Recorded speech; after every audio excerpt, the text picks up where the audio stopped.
الله الرحمن الرحيم.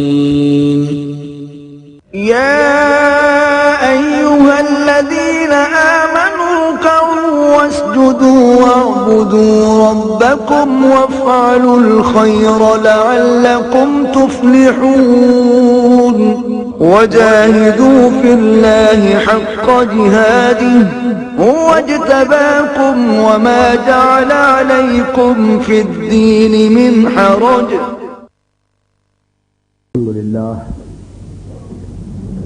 الحمد لله نحمده ونستعينه ونستغفره ونؤمن به ونتوكل عليه ونعوذ بالله من شرور أنفسنا ومن سيئات أعمالنا من يهده الله فلا مضل له ومن يضلله فلا هادي له ونشهد أن لا إله إلا الله وحده لا شريك له ونشهد أن سيدنا ومولانا محمدا عبده ورسوله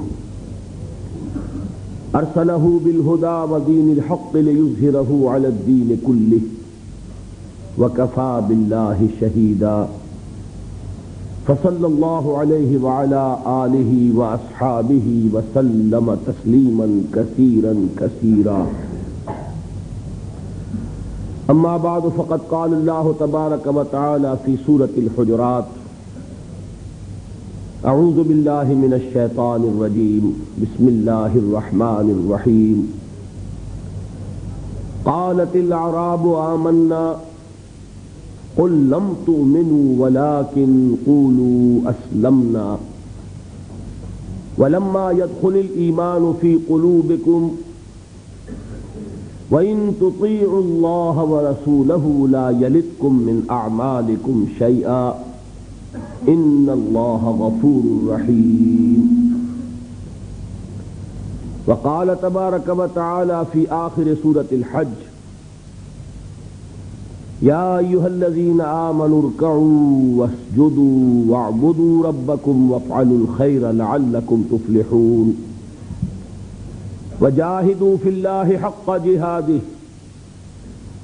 هو اجتباكم وما جعل عليكم في الدين من حرج ملة أبيكم إبراهيم هو سماكم المسلمين من قبل وفي هذا ليكون الرسول شهيدا عليكم وتكونوا شهداء على الناس فأقيموا الصلاة وآتوا الزكاة واعتصموا بالله هو مولاكم فنعم المولى ونعم النصير. وقال عز وجل في أول سورة المؤمنون: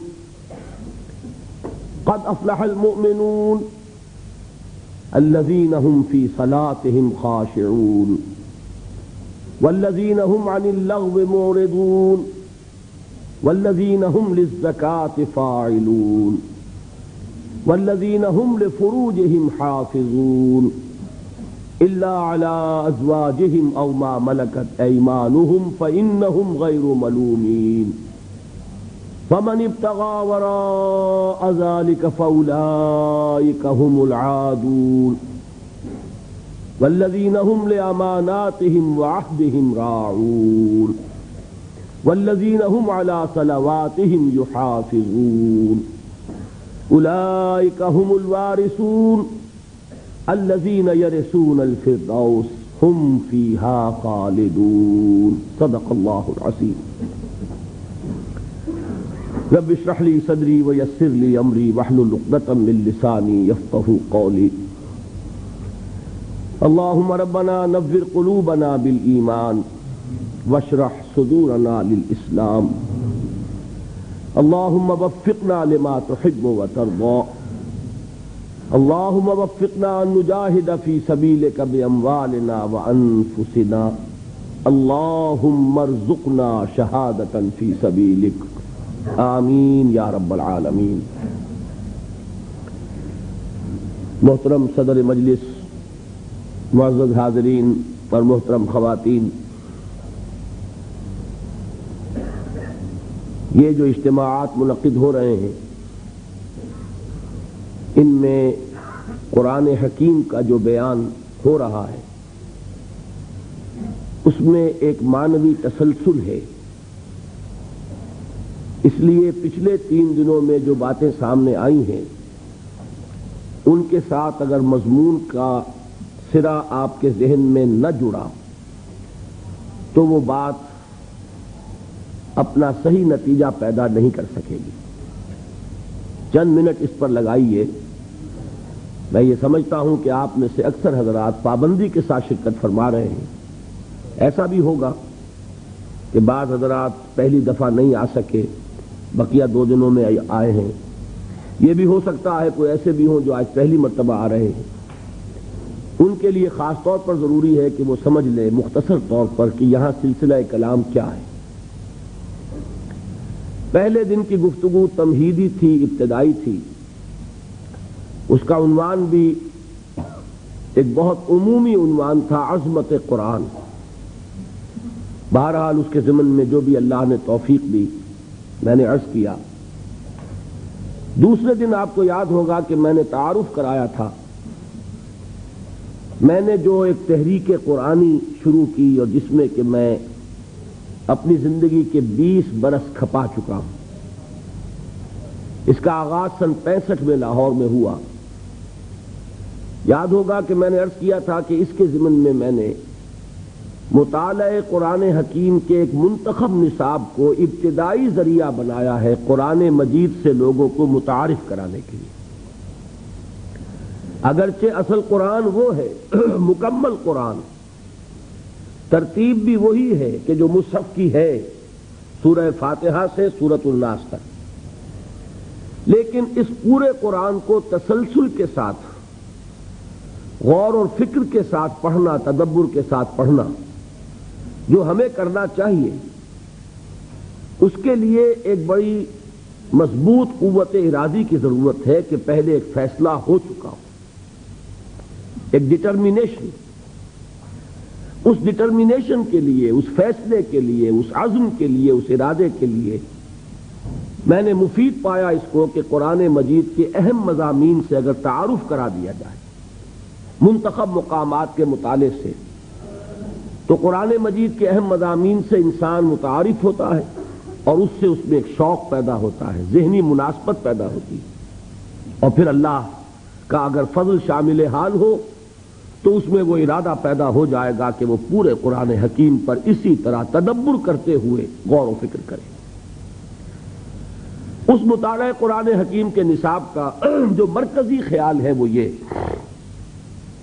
کہ اولاً تو دین کی جامعیت سامنے آ جائے کہ ہمارا دین معروف معنی میں صرف مذہب نہیں ہے بلکہ دین ہے. اس میں مذہب والے حصے بھی ہیں.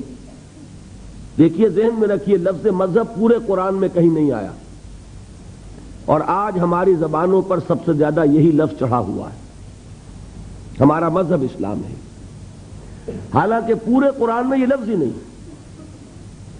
حدیث کا بھی جو ذخیرہ میرے مطالعے سے گزرا ہے، میں پورے حدیث کے ذخیرے کا میں دعویٰ نہیں کر سکتا، وہ بہت وسیع و عریض ذخیرہ ہے، لیکن جتنی بھی احادیث میری نگاہ سے گزری ہیں یہ لفظ مذہب کسی حدیث میں بھی نہیں.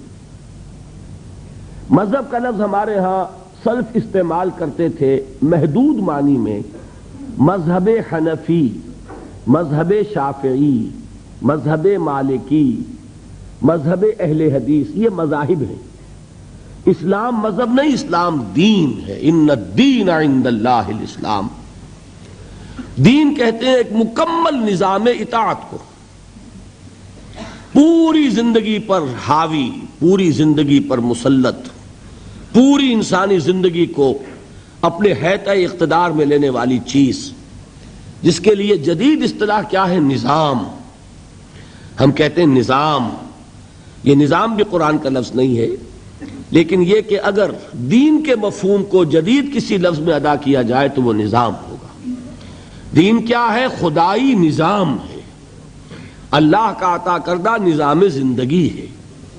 اس میں انفرادی زندگی، اجتماعی زندگی، سیاسی معاملات، اقتصادی معاملات، سماجی نظام، آئلی نظام، قانون اور اس کے جملہ گوشے، فوجداری قانون، دیوانی قانون، قانون شہادت، قانون وراثت، ہر شے موجود ہے۔ زندگی کا کوئی گوشہ نہیں ہے جو دین کے اندر شامل نہ ہو۔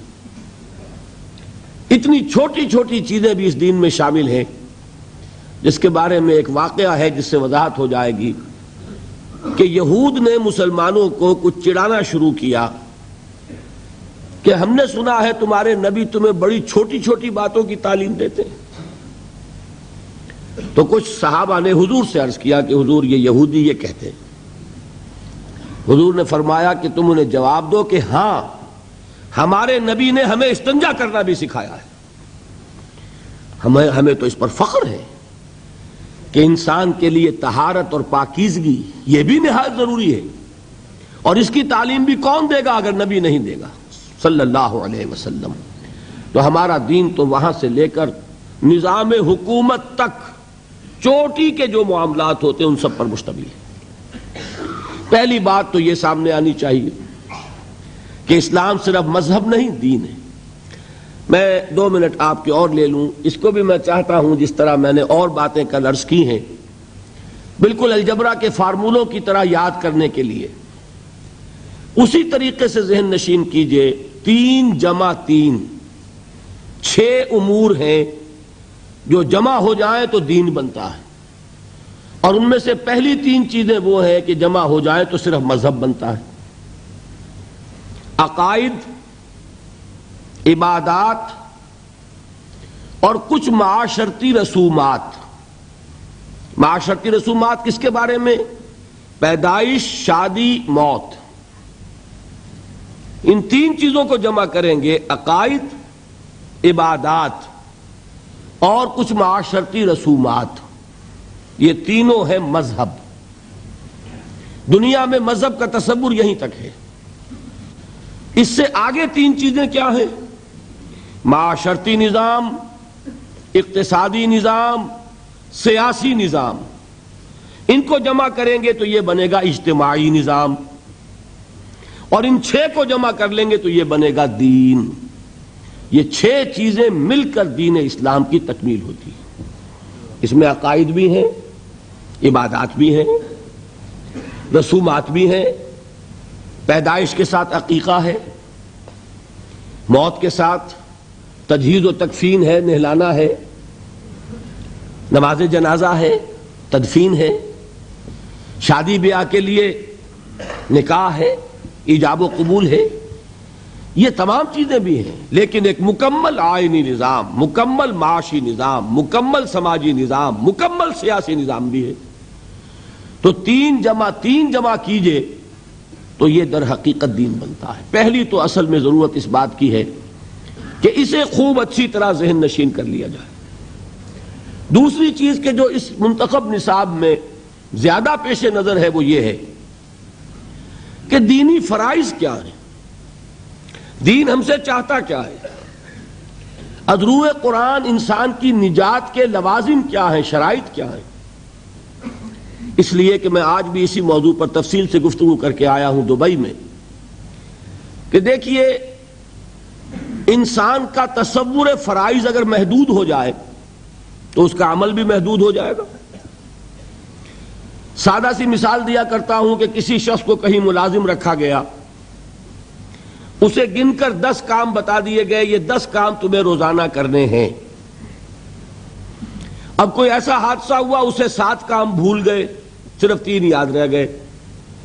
مخلص آدمی ہے، محنتی آدمی ہے، لیکن بھول گیا، 7 کام یاد ہی نہیں، 3 یاد ہیں۔ تو اس کا سارا اخلاص، سارا خلوص، ساری محنت انہی 3 کاموں پہ نکلے گی۔ وہ 3 کام تو وہ کرے گا بڑی اخلاص سے، بڑی محنت سے، جان مار کر، لیکن 7 کام اس میں تو 0 ہوگا، اس لیے کہ وہ تو اس کے سامنے ہی نہیں۔ بتائیے وہ شخص ملازم رکھنے والے اپنے امپلائر کے نزدیک کامیاب ہوگا کہ ناکام؟ خلوص اس کا 100%، محنت اس کی 100%، لیکن ناکام۔ کیوں؟ اس لیے کہ اسے اپنے 7 فرائض تو یاد ہی نہیں رہے۔ اب آپ سوچئے خدا نہ خواستہ کہیں اگر ایسا ہو کہ ہمیں دین کے بہت سے فرائض یاد ہی نہ ہو، تو جو تھوڑے سے یاد ہیں ان میں اپنا زور لگا رہے ہیں، خلوص سے کر رہے ہیں، تو اللہ تعالیٰ کے ہاں اندیشہ ہے کہ نہیں کہ ناکام قرار پائیں۔ اس لیے بڑی ضرورت ہے کہ دین کے فرائض کیا ہیں، دین ہم سے چاہتا کیا ہے، اس کا تصور واضح ہونا چاہیے۔ اس کے لیے جو میں نے منتخب نصاب مرتب کیا، اس کی جو پہلی صورت ہے اس کا نقطہ آغاز ہے سورۃ العصر، لہذا دوسرے روز تقریر جو ہوئی میری وہ سورۃ العصر پر ہوئی، راہ نجات۔ اس میں بھی میں نے مجموعی طور پر بطریق تذکر جو اس سے مجموعی نتیجے نکلتے تھے ایک دن میں وہ بیان کیے۔ میں نے کیا باتیں عرض کی تھی؟ 4 × 4 8 باتیں۔ یہ سورت قرآن مجید کی اولین صورتوں میں سے ایک ہے، یہ سورت قرآن مجید کی مختصر ترین صورتوں میں سے ایک ہے، یہ قرآن مجید کی ادبیت اور فصاحت اور بلاغت میں خاص طور پر سہل ممتنع کی حیثیت سے بہت اونچے مقام پر ہے، اور ان 4 باتوں میں اہم ترین یہ کہ یہ قرآن مجید کی جامع ترین صورت ہے۔ اس لیے میں نے صحابہ کرام کا عمل بتایا کہ 2 صحابی جب آپس میں ان کی ملاقات ہوتی تھی ایک دوسرے سے جدا نہیں ہوتے تھے جب تک ایک دوسرے کو سورۃ العصر سنا نہ لیں، پھر ایک دوسرے کو سلام کرتے تھے، علیحدہ ہوتے تھے۔ کان الرجلان من اصحاب النبی صلی اللہ علیہ وسلم اذا التقیا لم يتفرقا حتى يقرأ احدهما على الاخر سورۃ العصر ثم يسلم احدهما على الاخر۔ میں نے آپ کو امام شافعی کے اقوال سنائے، لو تدبر الناس هذه السورۃ لوسعتهم، اگر لوگ صرف اس ایک سورت پر غور کریں، تدبر کریں تو یہ ان کے لیے کافی ہو جائے۔ لو لم ينزل من القرآن سواها لکفت الناس، اگر قرآن میں سے سوائے اس ایک سورت کے کچھ نازل نہ ہوتا تو یہ بھی لوگوں کے لیے کافی تھی، اتنی جامع سورت ہے۔ 4 باتیں اور کیا بتائیں کہ سورۃ العصر کو ایک جملے کی شکل میں اپنے ذہن پر لکھ لیجئے، اللہ تعالی ہمارے لوح ذہن پر بھی کندہ کر دے، لوح قلب کے اوپر بھی اسے نقش کر دے۔ والعصر ان الانسان لفی خسر الا الذین آمنوا وعملوا الصالحات وتواصوا بالحق وتواصوا بالصبر۔ زمانے کی قسم ہے یا زمانہ گواہ ہے، تمام انسان خسارے میں ہے، گھاٹے میں ہے، ٹوٹے میں ہے، سوائے ان کے جو ایمان لائے اور انہوں نے نیک عمل کیے اور انہوں نے ایک دوسرے کو حق کی وصیت کی اور انہوں نے ایک دوسرے کو صبر کی تاکید کی۔ اس سے نتائج کیا نکالے؟ میں نے 4۔ اس صورت نے ہمارے سامنے کامیابی اور ناکامی کا ایک معیار رکھ دیا ہے۔ کامیابی دولت سے نہیں، کامیابی جائیداد سے نہیں، کامیابی شہرت سے نہیں، کامیابی قوت اور اقتدار سے نہیں، کامیابی ان 4 چیزوں سے نہیں، کامیابی ایمان سے ہے، عمل صالح سے ہے، تواصی بالحق سے ہے، تواصی بالصبر سے ہے۔ نمبر 1۔ نمبر 2، یہ کامیابی کے اونچے معیار کا ذکر نہیں ہے، ناکامی سے بچنے کی شرائط کا ذکر ہے، اس لیے کہ فرمایا گیا اگر یہ نہیں ہے تو پھر خسارہ ہے۔ میں نے ایچسن کالج کا حوالہ دیا تھا کہ وہاں بچوں کو ہائی اسکول کے میں نے سمجھانے کے لیے الفاظ کیا استعمال کیے، یہ فرسٹ ڈویژن کا ذکر نہیں ہے، یہ تو پاس مارکس کا ذکر ہے۔ 33% نہیں آئیں گے تو فیل ہو جاؤ گے، ہاں 60% لے لو گے تو فرسٹ ڈویژن ملے گی۔ تو یہاں بات کیا ہو رہی ہے؟ 33% کی ہے کہ یہ کم سے کم لوازم ہے نجات کے، اگر یہ نہیں ہے تو نجات نہیں۔ نمبر 3، جب 4 چیزیں اللہ تعالیٰ بیان فرما رہا ہے نجات کی شرائط، تو کسی کو اختیار نہیں کہ ان میں سے ایک کو بھی کم کر دے۔ نبی اکرم صلی اللہ علیہ وسلم کا قول میں نے آپ کو سنایا، ان سے مطالبہ کیا گیا کہ کچھ کمی کر دیجئے، قرآن میں کچھ تبدیلی کر دیجئے۔ کیا فرمایا؟ کیا حکم دیا گیا؟ قل ما یکون لی ان ابدلہ من تلقاء نفسی ان اتبع الا ما یوحی الی، میں اس میں کوئی ترمیم نہیں کر سکتا، میں تو خود پابند ہوں اس کا جو مجھ پر وحی کیا جا رہا ہے۔ معلوم ہوا 4 چیزیں لازم ہیں، ان میں سے کسی ایک کو بھی آپ ساقط کر دیں گے تو ذمہ داری اب آپ کی ہے، اللہ کا ذمہ ختم ہوا۔ اللہ نے نجات کا وعدہ کیا 4 شرطوں کے ساتھ. آپ کوئی ایک کم کر دیجئے، اب اللہ کا وعدہ نہیں رہا. اب کیا ہو جائے گا اگر قرآن مجید کی اصطلاح لیں گے؟ تلک امانیہم، اب یہ ان کی نیک خواہشات ہیں. نیک خواہشات سے بھی اصل مفہوم نہیں سمجھیں گے. انگریزی کا لفظ ہے وشفل تھنکنگ. آپ اپنی خواہشات کو خیالات کا جامہ پہنا دیتے ہیں. یہ ہماری خواہشات ہیں جو اپنے نظریات کی شکل اختیار کر لیتی ہیں. اللہ تعالیٰ کے ہاں تو نجات کے لیے 4 شرطیں ہیں. دلیل میں نے کیا دی تھی؟ وربیٹم، لفظ بلفظ میں نے نقل کیا. کس کا قول؟ امام رازی رحمت اللہ علیہ کا. فی ہذہ الآیت وعید شدید، اس آیت میں بڑی شدید وعید ہے. لأن اللہ تعالی حکم بالخسار علی جمیع الناس، اس لیے کہ اللہ تعالیٰ نے تو تمام انسانوں کے بارے میں خسارے کا، گھاٹے کا، ناکامی کا فیصلہ کر دیا. الا من کان آتیا بہذہ الاشیاء الاربعۃ، سوائے ان کے جو یہ 4 شرطیں پوری کریں. وہی الایمان والعمل الصالح والتواصی بالحق والتواصی بالصبر. فدل ذلک، اس سے یہ ہمیں رہنمائی ملی، یہ دلیل ہے اس بات کے لیے ان النجات معلقۃ بمجموع ہذہ الاشیاء، کہ نجات کا دار و مدار ان 4 چیزوں کے مجموعے پر ہے. بتائیے اب اس کے بعد بھی کوئی اور دلیل ضروری ہے؟ یہاں ایک بات مجھے بعد میں یاد آئی تھی کہ بیان ہونے سے رہ گئی تھی، وہ چوتھی بات نوٹ کر لیجئے. یہ 4 چیزیں لازم و ملزوم ہیں.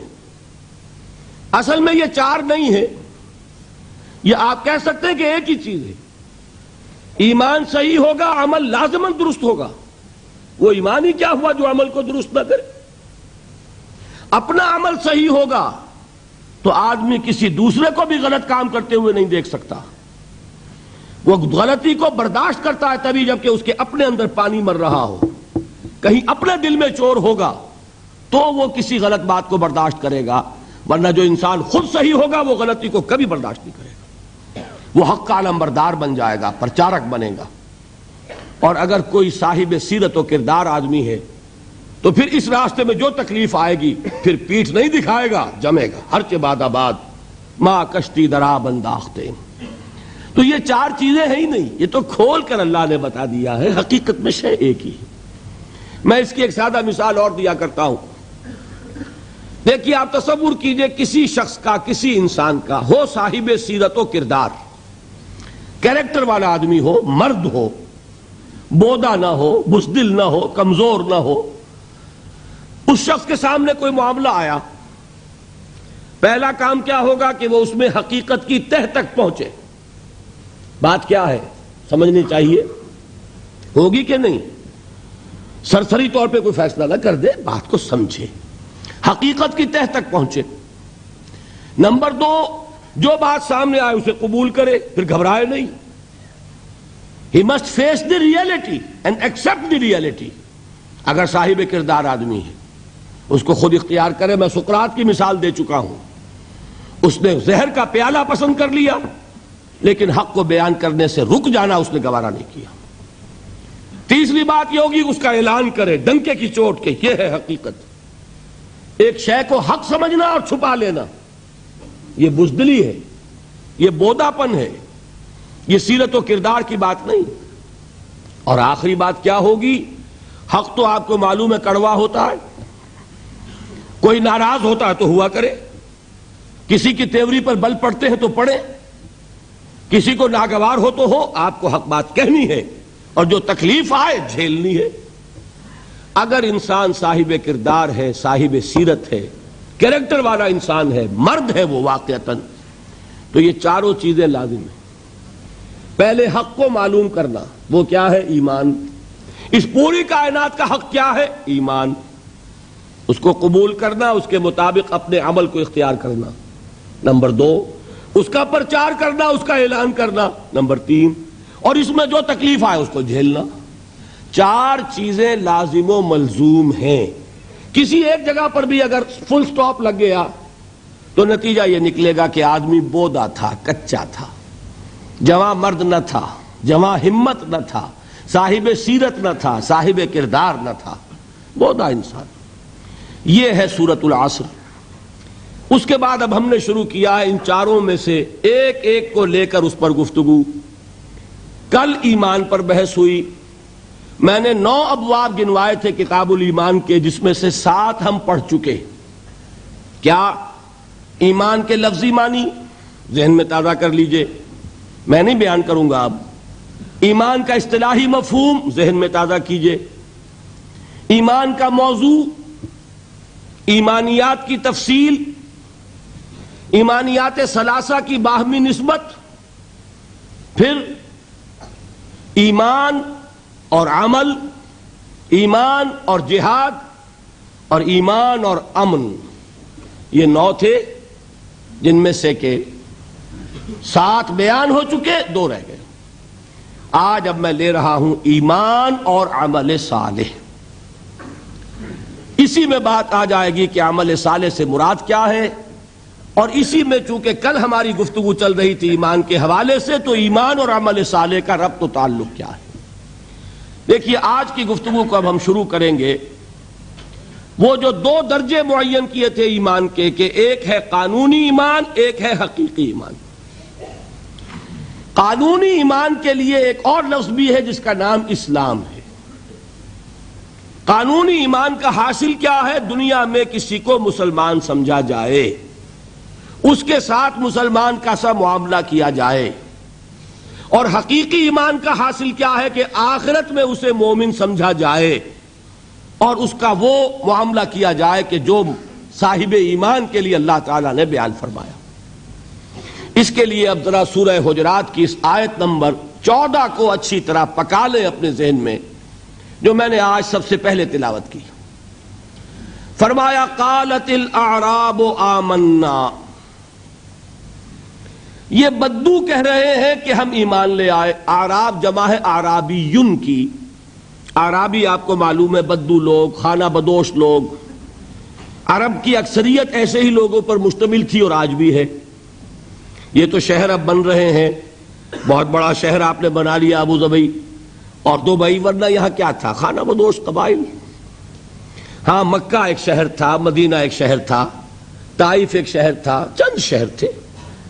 باقی اکثر یہاں کون تھے؟ بدو لوگ. ان بدوؤں میں سے کچھ لوگوں کی ایک بات بیان ہو رہی ہے کہ یہ دعویٰ کر رہے ہیں کہ ہم ایمان لے آئے. کوئی لفظ مشکل نہیں ہے. قالت الاعراب آمنا، یہ سب بدوؤں کی بات نہیں ہے. یہاں الف لام جو آیا یہ لام حصر نہیں ہے، بلکہ یہ خاص لوگوں کو بیان کر رہا ہے. حضور سے فرمایا گیا قل، اے نبی ان سے کہہ دیجئے، لم تؤمنوا، تم ہرگز ایمان نہیں لائے ہو. ذرا غور کر لیجئے گا.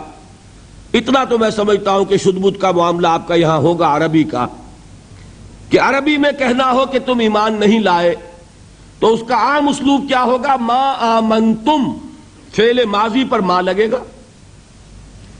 لیکن جب اس میں زور دینا ہو ہرگز ایمان نہیں لائے تو کہا جائے گا فعل مضارع پر لم داخل کر کے ادھر سے نون گرے گا، مضارع ہو جائے گا خفیف. لم تؤمنوا، تم ہرگز ایمان نہیں لائے ہو. اچھا ایمان نہیں لائے تو کیا کافر ہو؟ نہیں، یہ بھی نہیں. ولیکن قولوا اسلمنا، بلکہ یوں کہو، لیکن وہی ہے جو ہم لیکن کہتے، لیکن وہیں سے آیا ہے. عربی میں لیکن ہے. لیکن قولوا، کہو، اسلمنا، ہم اسلام لے آئے. بتائیے بات واضح ہو گئی. اسلام اور ہے، ایمان اور ہے. ایک گروہ ہے جس کے ایمان کی نفی کلی، ہرگز ایمان نہیں لائے، لیکن ان کا اسلام تسلیم ہے، قبول ہے. تم یہ کہہ سکتے ہو کہ ہم اسلام لے آئے، ہم نے اطاعت قبول کر لی. لیکن ہو سکتا ہے، اللہ تعالیٰ کا علم کامل ہے نا، وہ جانتا ہے بڑے بڑے منطقی اور بڑے بڑے ذہین لوگ ہیں، کوئی نہ کوئی راستہ نکال لیں گے. مزید راستہ بند کرنے کے لیے فرمایا وَلَمَّا يَدْخُلِ الْإِيمَانُ فِي قُلُوبِكُمْ، ابھی تک ایمان تمہارے دلوں میں داخل نہیں ہوا. اب بات واضح ہو گئی، کوئی اب امکان نہیں رہا. بات واضح ہو گئی کہ ایمان تمہاری زبان پر تو آ گیا ہے، اقرار باللسان تو ہو گیا، eat the tip of your tongues تم نے کہہ دیا نشہد ان لا الہ الا اللہ ونشہد ان محمد رسول اللہ، زبان سے تم نے کہہ دیا آمنت باللہ وملائکتہ وکتبہ ورسلہ والیوم الآخر والقدر خیرہ وشرہ من اللہ تعالی والبعث بعد الموت، زبان سے تم نے کہہ دیا آمنت باللہ کما ہوا باسمائہ وصفاتہ وقبلت جمیع احکامہ، اقرار باللسان وتصدیق بالقلب، لیکن یہ سب کچھ زبان سے ہی کہا ہے نا، ابھی دلوں میں یہ بات داخل نہیں ہوئی۔ بات سمجھ میں آئی؟ معلوم ہوا کہ جب تک دل میں داخل نہ ہو مومن نہیں کہہ سکتے۔ ہاں مسلم کا تمہیں تسلیم کر لیا جائے گا، مسلمان مان لیا جائے گا، تم اسلام کا دعویٰ کر سکتے ہو، ایمان کا دعویٰ نہیں کر سکتے۔ ایمان کا دعویٰ حقیقتاً اس وقت ہوگا جبکہ وہ ایمان تمہارے دلوں میں داخل ہو جائے، جاگزیں ہو جائے، راسخ ہو جائے۔ اب دیکھیے کسی بھی چیز کو بیان کرنے کا ایک مثبت اسلوب ہوتا ہے، ایک منفی۔ یہ منفی اسلوب ہے، ایمان تمہارے دلوں میں داخل نہیں ہوا۔ مثبت اسلوب کیا ہے؟ وہ صحابہ کرام کے بارے میں فرمایا وَلَٰكِنَّ اللَّهَ حَبَّبَ إِلَيْكُمُ الْإِيمَانَ وَزَيَّنَهُ فِي قُلُوبِكُمْ، یہ اسی سورہ حجرات میں ہے۔ اے محمد کے ساتھیو، اے محمد کے صحابہ رضی اللہ تعالی عنہم اجمعین وصلی اللہ علیہ وسلم، اللہ نے تو تمہارے نزدیک ایمان کو نہایت محبوب بنا دیا ہے اور اسے تمہارے دلوں میں کھبا دیا ہے۔ تو صحابہ کا ایمان کیا تھا؟ وہ ایمان صرف زبانی اقرار نہیں تھا بلکہ دلوں میں کھب گیا تھا۔ اور کچھ لوگ ایسے تھے جن کے بارے میں یہاں گفتگو ہو رہی ہے کہ ان کی زبانوں پر تو تھا، دلوں میں ابھی داخل نہیں ہوا تھا۔ ان سے کہا گیا اپنے آپ کو مسلمان کہہ سکتے ہو، مومن نہیں۔ اب یہاں سے بات سمجھ لیجئے، یہ میں نے کل آپ کو بتا دیا تھا ایمان کے 2 درجے، اس آیت کے حوالے سے اب اس کو اچھی طرح ذہن نشین آپ نے کر لیا۔ اب آئیے بحث عمل کی، اور میں یہاں آپ کے سامنے ایک بات رکھنا چاہتا ہوں، شاید آپ چونکیں بھی، پریشان بھی ہو جائیں، لیکن انشاءاللہ وہ پریشانی جلدی رفع بھی ہو جائے گی۔ دیکھیے ہمارے جو اسلاف ہیں، صحابہ کرام کے بعد ائمہ، یہ ہمارے اسلاف میں چوٹی میں ہیں۔ ان اسلاف میں، ان ائمہ میں 2 بنیادی قسمیں ہیں، ایک محدثین اور ایک فقہاء۔ محدثین ان کا کام کیا تھا؟ قرآن تو اللہ نے خود جمع کر دیا تھا، میں پہلے دن بیان کر چکا ہوں حضور کے سیرہ مبارک میں۔ حضور نے صحابہ کو اسی ترتیب سے قرآن پڑھا دیا اور سینکڑوں صحابہ نے یاد کر لیا۔ پھر جو کمی اگر رہ گئی تھی کتابی شکل میں حضرت ابو بکر لے آئے، پھر اگر اس میں کوئی فرق پڑ رہا تھا پڑھنے کے انداز میں تو ایک کتابت کے اوپر جمع کر دیا حضرت عثمان نے۔ بات ختم ہو گئی۔ خلافت راشدہ میں قرآن کا معاملہ تو محفوظیت کی آخری درجے کو پہنچ گیا۔ اب اصل مرحلہ کیا تھا؟ حضور کے اقوال مبارک کو جمع کرنا، ان کو بھی تو سمیٹنا ہے نا۔ صحابہ ہیں، منتشر ہو گئے ہیں، کوئی صحابی کوفے چلے گئے، کوئی صحابی دمشق چلے گئے، کوئی کہیں چلے گئے، کوئی کہیں چلے گئے۔ میزبان رسول جو ہے وہ دفن ہے قسطنطنیہ کی فصیل کے باہر، حضرت ابو ایوب انصاری رضی اللہ تعالی عنہ۔ اب ان سب کے پاس، کسی کے پاس اتنی احادیث، کسی کے پاس اتنی احادیث، ان کو جمع کرنے کا کام، پھر چھان پھٹک کرنے کا کام، پھر مرتب کرنے کا کام، یہ کس نے کیا؟ محدثین کرام نے۔ بہت بڑے محسن ہیں اس امت کے محدثین کرام، پوری زندگیاں کھپائیں۔ ایسا بھی ہوا ہے ایک صحابی مدینے سے چلتے ہیں، ایک محدث مدینے سے چلتے ہیں، انہیں معلوم ہوتا ہے کہ ایک صحابی دمشق میں ہے، ایک حدیث وہ بیان کرتے ہیں، ذرا باریک بات ہے سمجھ لیجئے گا۔ ان کو وہ حدیث معلوم تھی لیکن وہ حدیث 3 راویوں کے راستے سے آ رہی تھی، ان کے پاس جو حدیث تھی وہ 2 راویوں کے حوالے سے تھی۔ اب وہ جاتے ہیں اور وہ بیت المقدس کا اور وہ دمشق کا سفر کرتے ہیں صرف اس حدیث کو سننے کے لیے، سواری سے اترتے بھی نہیں۔ میں نے سنا ہے آپ حضور کی یہ حدیث بیان کرتے ہیں، جی ہاں، ذرا مجھے سنا دیجئے۔ سنا دیا، ویسے ہی اپنے اونٹ کی جو ہے گردن موڑ لی کہ واپس، بھائی اترو، ٹھہرو، قیام کرو۔ نہیں، میں صرف ایک حدیث رسول تم سے سننے کے لیے آیا تھا، میں اپنے اس سفر میں کوئی اور مقصد جمع نہیں کرنا چاہتا۔ یہ کام کیا محدثین نے۔ بہرحال میں اس وقت جمع و تدوین حدیث کے موضوع پر میری گفتگو نہیں ہے، لیکن چونکہ ہمارے اس جدید دور کے فتنوں میں ایک فتنہ ہے انکار حدیث کا۔ لوگ سمجھتے ہیں جیسے کہ ڈرائنگ رومز میں بیٹھے ہوئے آرام سے کتابیں پڑھتے ہیں، شاید ایسے ہی محدثین کا کام تھا۔ انہوں نے جس طرح زندگیاں لگائی ہیں اور جس طریقے سے حدیث کو جمع کرنے کے لیے مشقتیں جھیلی ہیں، اس کا آج ہم تصور نہیں کر سکتے۔ اچھا، وہ تو محدثین کرام ہیں، ان میں بھی اب ایک کا نام نوٹ کر لیجئے، چوٹی پہ کون ہے؟ امام بخاری، امام مسلم، امام ترمذی، امام احمد ابن حنبل، امام ابن ماجہ، امام ابو داؤد، سب ہیں، لیکن چوٹی پر رئیس المحدثین کون ہے؟ امام بخاری۔ اچھا، اب تیسرا طبقہ ہے ہمارے ہاں، دوسرا، وہ ہے فقہا۔ قرآن بھی جمع ہو گیا، حدیث بھی آ گئی، اب اس سے احکام نکالنے بھی تو ہے نا، استدلال کرنا ہے، حدیثوں کو جوڑنا ہے، قرآن کے ساتھ ان کا ربط تلاش کرنا ہے، اور پھر کوئی حکم تلاش کرنا ہے، اجتہاد کرنا ہے۔ یہ کام جنہوں نے کیا انہیں ہم کیا کہتے ہیں؟ فقہائے کرام۔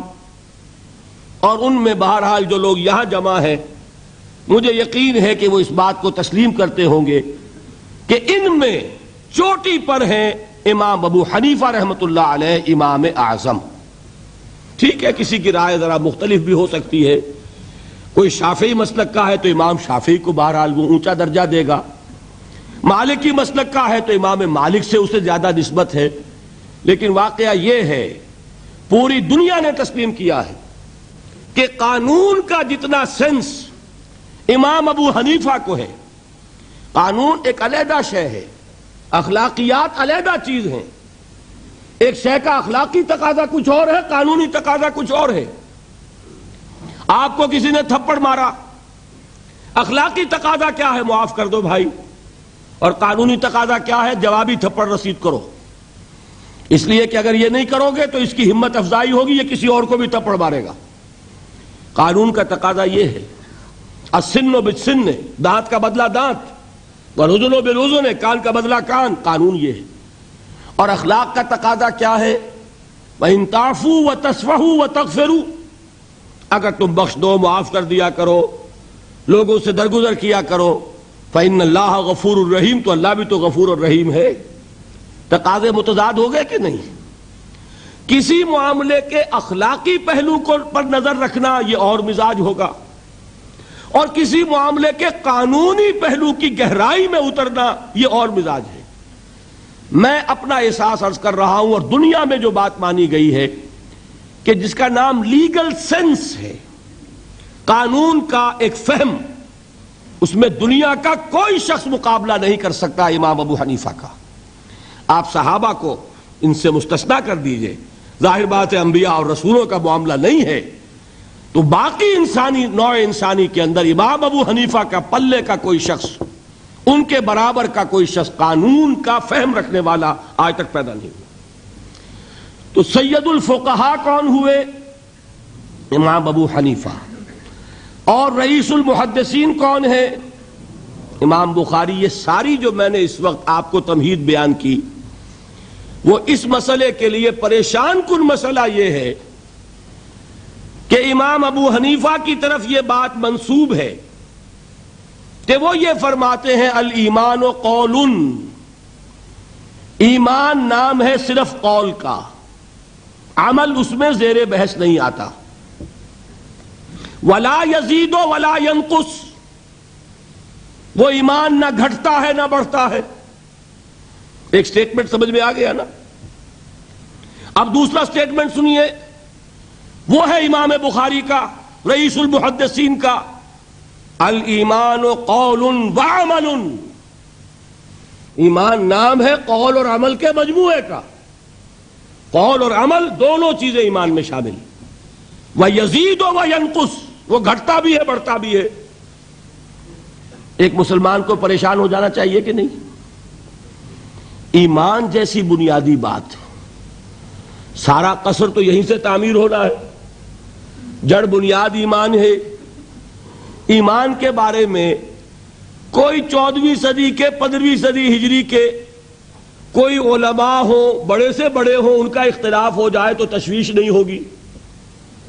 یہ کن کے درمیان اختلاف ہو رہا ہے؟ رئیس المحدثین امام بخاری اور سید الفقہاء امام ابو حنیفہ۔ اور کتنا بنیادی اختلاف، بظاہر متضاد باتیں، بظاہر کہہ رہا ہوں میں نے کہا تھا مجھے پہلے آپ کو پریشان کرنا ہے، پھر تاکہ آپ کی سمجھ میں بات آئے یہ پریشانی رفع کیسے ہوتی ہے، اسی سے علم میں اضافہ ہوتا ہے۔ بات جو ہے وہ گہرائی کے ساتھ سمجھ میں آتی ہے کہ مسئلہ پہلے سامنے ہو۔ مسئلے کی اہمیت سامنے نہیں ہوگی تو آپ توجہ اتنی نہیں کریں گے۔ تو دیکھیے تضاد کتنا ہے، بعد المشرقین جسے کہتے ہیں ہم اپنے محاورے میں، کہ ایک مشرق کی بات ہے تو دوسری مغرب کی ہے۔ الایمان قول، نہیں، الایمان قول وعمل، تضاد ہے نا۔ لا یزید ولا ینقص، نہیں، یزید وینقص۔ تو یہ تو معلوم ہوتا ہے کہ بہت زبردست اختلاف ہے جو حل نہیں ہو سکے گا۔ اللہ تعالیٰ کا شکر ادا کرتا ہوں، اس نے اس کا حل سمجھایا۔ اور کیسا سمجھایا؟ میں پورے انشراح صدر کے ساتھ کہہ رہا ہوں، اس میں کوئی تصنع نہیں، کوئی تکلف نہیں۔ میرے نزدیک دونوں باتیں 100% درست ہیں۔ یہ نہیں کہ 50% یہ درست 50% وہ درست، نہیں، یہ بھی 100% درست، یہ بھی 100% درست۔ فرق کیا ہے؟ محل مختلف ہے۔ امام ابو حنیفہ قانونی ایمان کی بات کر رہے ہیں اور امام بخاری حقیقی ایمان کی بات کر رہے ہیں۔ قانونی ایمان کے اعتبار سے 100% درست ہے یہ بات کہ وہ صرف قول ہے، عمل نہیں، زیر بحث آئے گا۔ ایک شخص نماز نہیں پڑھتا کافر نہیں ہے، نماز کا منکر ہو جائے کافر۔ زکوٰۃ نہیں دیتا فاسق ہے، فاجر ہے، کافر نہیں ہے۔ زکوٰۃ کہہ دے کہ ہے ہی نہیں دین میں، کافر۔ فرشتہ کس نے دیکھا کیا پتا کیسا ہوتا ہے؟ حضور نے بھی اصل فرشتہ اپنی اصل ملکی شکل میں صرف 2 دفعہ دیکھا ہے، ورنہ تو انسانی شکل میں آتا تھا یا نظر ہی نہیں آتا تھا۔ 2 باتیں تھیں، وہی ہو جاتی تھی، نظر کوئی نہیں آتا تھا، یا انسانی شکل میں نظر آیا۔ اصل ملکی شکل میں حضرت جبرائیل کو 2 مرتبہ دیکھا۔ وَلَقَدْ رَآهُ بِالْأُفُقِ الْمُبِينِ وَلَقَدْ رَآهُ نَزْلَةً أُخْرَى عِنْدَ سِدْرَةِ الْمُنْتَهَى، ایک مرتبہ افق مبین پر دیکھا، ایک مرتبہ سدرۃ المنتہا کے پاس جبرائیل اپنی اصل شکل میں ظاہر ہوئے۔ اب ظاہر بات ہے ہم نے تو نہیں دیکھا نا، لیکن ہم مانتے ہیں جبرائیل کو، مانتے ہیں فرشتوں کو، نہیں مانیں گے کافر ہو جائیں گے۔ تو معلوم ہوا کہ قانونی ایمان جس پر دار و مدار ہے کفر اور اسلام کا، اس کا کل دار و مدار صرف قول پر ہے، ماننے پر ہے، اقرار باللسان پر ہے۔ یہ بات آپ نے سنی ہوگی، امام ابو حنیفہ کا قول ہے 100% درست کہ گناہ کبیرہ سے بھی انسان کافر نہیں ہوتا۔ کبیرہ گناہ ہے، شراب پی ہے، کافر نہیں ہے، حد لگا دو۔ حضرت عمر نے اپنے بیٹے پر حد جاری کی، ایک مرتبہ مصر میں حد جاری ہو چکی تھی، لیکن حضرت عمر کو احساس ہوا کہ وہاں شاید رعایت کی گئی ہوگی خلیفہ کے بیٹے پر حد جاری کرنے میں، لہذا پھر بلایا اپنے پاس اور دوبارہ حد جاری کی۔ حد جاری کرو لیکن کافر نہیں ہوگا۔ اگر کسی سے زنا ہو گیا ہے، میں آپ کو واقعہ سنا چکا، غامدی خاتون، حد جاری ہو جائے گی لیکن یہ کہ اس کو کافر نہیں کہہ سکتے. کافر کیا کہیں گے؟ میں تو سنا چکا آپ کو کہ ذرا کسی نے کہہ دیا بے حیا عورت تھی تو حضور نے کیسی ڈانٹ پلائی ہے، کتنا اس کا رتبہ بیان کیا ہے. اس نے تو وہ توبہ کی ہے کہ مگر مدینے کی پوری آبادی پر اس کو تقسیم کر دیا جائے تو سب کی نجات کے لیے کافی ہو جائے. معلوم ہوا تکفیر اور ہے اور کسی کا فاسق و فاجر ہونا اور ہے. اس میں حد فاصل انسان کا اقرار ہے. البتہ حقیقی ایمان، اب یہاں زمین و آسمان کا فرق آ جائے گا. ایمان دل میں اتر جائے تو کون نہیں جانتا کہ دل میں جو بات اتر جائے وہ عمل پر ضرور اثر انداز ہوتی ہے. یہ بات سیدھی سی ہے. دل میں یقین ہو عمل اس کے مطابق ہوگا. 2 اور 2 4 کی طرح مثالیں دے دوں آپ کو. آپ کو یقین ہے آگ جلاتی ہے، آپ ہاتھ ڈالتے ہیں اس میں، کیوں؟ یقین ہے کہ جلاتی ہے، لہذا کوئی شخص ہاتھ نہیں ڈالے گا. غلطی سے پڑ جائے تو پڑ جائے، جان بوجھ کے کون ڈالے گا؟ اچھا میں بلکہ یہاں تک کہا کرتا ہوں کہ یقین تو بڑی دور کی شے ہے. گمان بھی ہو، گمان، اس کا نتیجہ بھی عمل میں نکل آتا ہے. کون شخص نہیں جانتا کہ سارے سانپ زہریلے نہیں ہوتے؟ معلوم ہے نا. لیکن جو سانپ ہے پتہ نہیں کم بخت یہ زہریلا ہے کہ نہیں. یقین نہیں ہے کہ یہ زہریلا ہے، ہو سکتا ہے کہ زہریلا ہو، صرف زن ہے نا، آپ قریب پھٹکتے ہیں اس کے. معلوم ہوا کہ یقین تو بڑی شے ہے.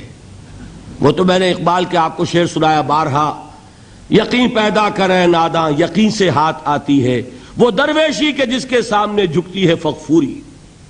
یہ اولیاء اللہ کون تھے؟ صاحب یقین ہی تو تھے، اور کون تھے؟ جن کے سامنے بادشاہ جھکتے تھے. شیخ عبد القدوس گنگوہی رحمت اللہ علیہ کس زمانے میں تھے؟ یہ ابراہیم لودھی اور اکبر کا زمانہ، بابر کا زمانہ، جب جنگ ہوئی ان کے مابین.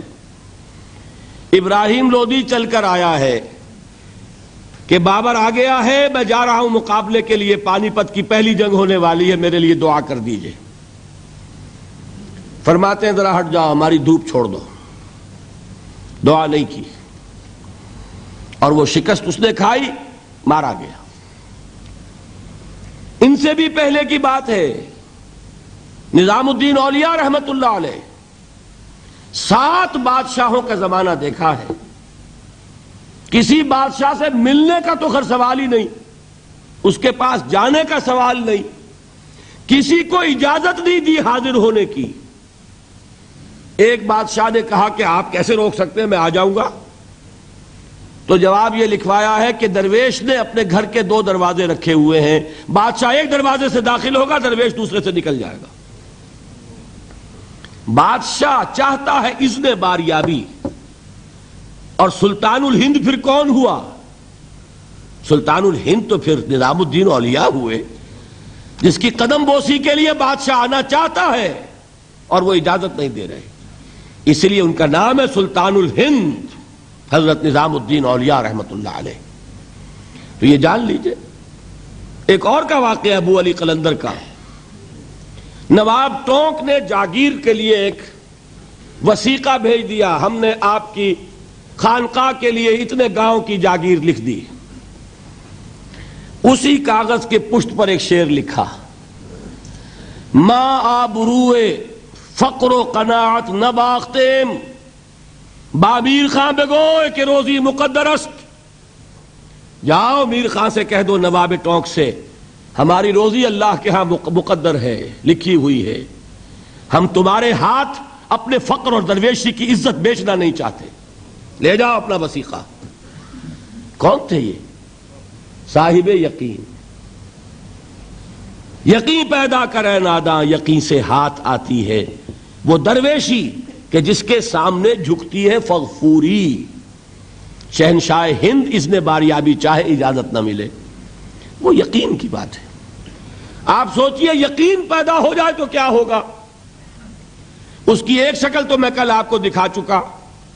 توکل ہوگا، راضی برضا ہوں گے، خوف نہیں ہوگا، حزن نہیں ہوگا، ڈر کاہے کا؟ میرا محافظ میرا رب۔ اچھا اس نے ہی کوئی چیز میرے لیے لکھ دی ہے تو کون محافظ ہو سکتا ہے؟ اور اللہ سے بچانے والا کوئی ہے؟ اور ہم اللہ کی طرف سے مقرر کردہ کسی چیز سے بھاگیں گے کیا؟ وہ تو ہمارا محبوب ہے، محبوب کی رضا اسی میں ہے۔ حاضر ہیں ہم، نہ شبد نصیب دشمن کے شبد ہلاک تیغت، سری دوستاں سلامت کے تو خنجر آزمائی۔ بتائیے کوئی خوف ہوگا، کوئی حزن ہوگا؟ الا ان اولیاء اللہ لا خوف علیہم ولا هم یحزنون۔ یہ ہے معاملہ ایک۔ دوسرا معاملہ یہ، کیا دل میں یہ یقین ہو کہ اللہ ہے اور مجھے دیکھ رہا ہے اور مجھے اس کے حضور میں حاضر ہونا ہے؟ پھر بھی آپ شراب پی سکیں گے؟ بتائیے، دل میں یقین ہو کہ اللہ مجھے دیکھ رہا ہے، آپ زنا کر سکیں گے؟ چوری کر سکیں گے؟ یہ یقین زائل ہوگا کسی وجہ سے۔ اس یقین پر غفلت کے کوئی پردے پڑ جائیں گے تو گناہ ہو سکتا ہے۔ یقین موجود ہو تو گناہ نہیں ہو سکتا۔ منطقی بات ہے کہ نہیں؟ میں مثال سے اور سمجھا دوں۔ اگر چوراہے پر کانسٹیبل کھڑا ہے، آپ نے دیکھ لیا، ساتھ ہی آپ نے دیکھا ایک کونے میں موٹر سائیکل لے کر تیار سارجنٹ بھی کھڑا ہے، آپ کی گاڑی صحیح جگہ آ کے رک جائے گی نا، 1 انچ آگے نہیں بڑھے گی۔ اور اگر آپ نے دیکھا کہ چوراہا خالی ہے، کوئی دیکھنے والا ہے نہیں، تو اچھے اچھے بھی دائیں بائیں دیکھ کے نکل جاتے ہیں کہ نہیں؟ صحیح بات کیجئے۔ آدمی اپنے آپ کو دھوکہ دیتا ہے، بھئی یہ سارے ٹریفک رولز بچاؤ کے لیے ہے نا، تو دور دور تک کوئی ٹریفک نہیں ہے، خامخواہ کھڑا رہوں میں یہاں کائے کے لیے؟ لیکن دور دور تک کوئی ٹریفک نہ ہو لیکن سارجنٹ کھڑا ہو، پھر آپ پابندی کریں گے کہ نہیں؟ حالانکہ اس کی کیا حیثیت ہے، کیا اس کی تنخواہ، کیا اس کی حیثیت، کیا اس کی اتھارٹی، کتنی وہ سزا دلوا دے گا؟ اول تو پاکستان میں تو 2-4 روپے سے وہی معاملہ طے ہو جائے گا، اس سے زیادہ کی بات ہی نہیں۔ لیکن یہ کہ وہیں آپ کی گاڑی آ کر رک جاتی ہے۔ اگر یہ یقین ہو کہ اللہ ہے اور مجھے دیکھ رہا ہے تو کیا اس کا قانون توڑیں گے آپ؟ یقین والے ایمان کے ساتھ معصیت جمع نہیں ہو سکتی۔ قانونی ایمان کے ساتھ معصیت کے ڈھیر لگ سکتے ہیں، جیسے کہ ہمارے ہاں ہے لما تقولون ما لا تفعلون کبر مقتا عند اللہ ان تقولوا ما لا تفعلون۔ اے ایمان کے دعوے دارو، کیوں کہتے ہو جو کرتے نہیں ہو؟ اللہ کے غضب کو بھڑکانے والی ہے یہ بات کہ تم کہو جو کہ کرتے نہیں ہو۔ ہماری امت کی اکثریت کا حال یہی ہے کہ نہیں؟ یہ کیا بات ہے کہ قانونی ایمان ہے، اس کے ساتھ معصیت کے انبار ہیں۔ حقیقی ایمان ہو تو معصیت کا وجود ہو نہیں سکتا۔ اب اس پر حدیثیں سن لیجئے۔ نبی اکرم صلی اللہ علیہ وسلم نے ایک مرتبہ 3 دفعہ قسم کھائی، واللہ لا یؤمنو، واللہ لا یؤمنو، واللہ لا یؤمنو۔ خدا کی قسم وہ شخص مومن نہیں، خدا کی قسم وہ شخص مومن نہیں، خدا کی قسم وہ شخص مومن نہیں۔ واقعہ یہ ہے کہ ہم تصور نہیں کر سکتے کہ صحابہ کیسے لرز گئے ہوں گے، کانپ اٹھے ہوں گے۔ کون وہ بدبخت ہے، کون وہ شقی ہے جس کے بارے میں اللہ کے رسول 3 دفعہ قسم کھا کر فرما رہے ہیں کہ وہ صاحب ایمان نہیں۔ قیل من یا رسول اللہ، کسی نے ڈرتے ڈرتے پوچھا ہوگا اے اللہ کے رسول کس کے بارے میں ارشاد فرما رہے ہیں؟ اب جواب سنیے، الذی لا یامن جارہ بوائقہ،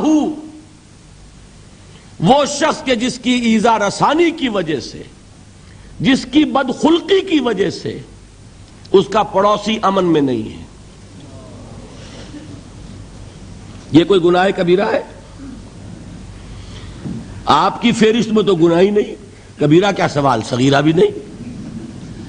زیادہ آپ یہ کہیں گے کہ ذرا بد اخلاقی ہے، کج خلقی ہے، بس اچھا کردار کا معاملہ نہیں ہے، یہ کہیں گے، گناہ کی فہرست میں نہیں آئے گی بات، کبیرہ بہت بڑی شے ہے، لیکن اس پر اللہ کے رسول نے 3 دفعہ قسم کھائی، ایمان نہیں ہے، ہرگز نہیں ہے، خدا کی قسم نہیں۔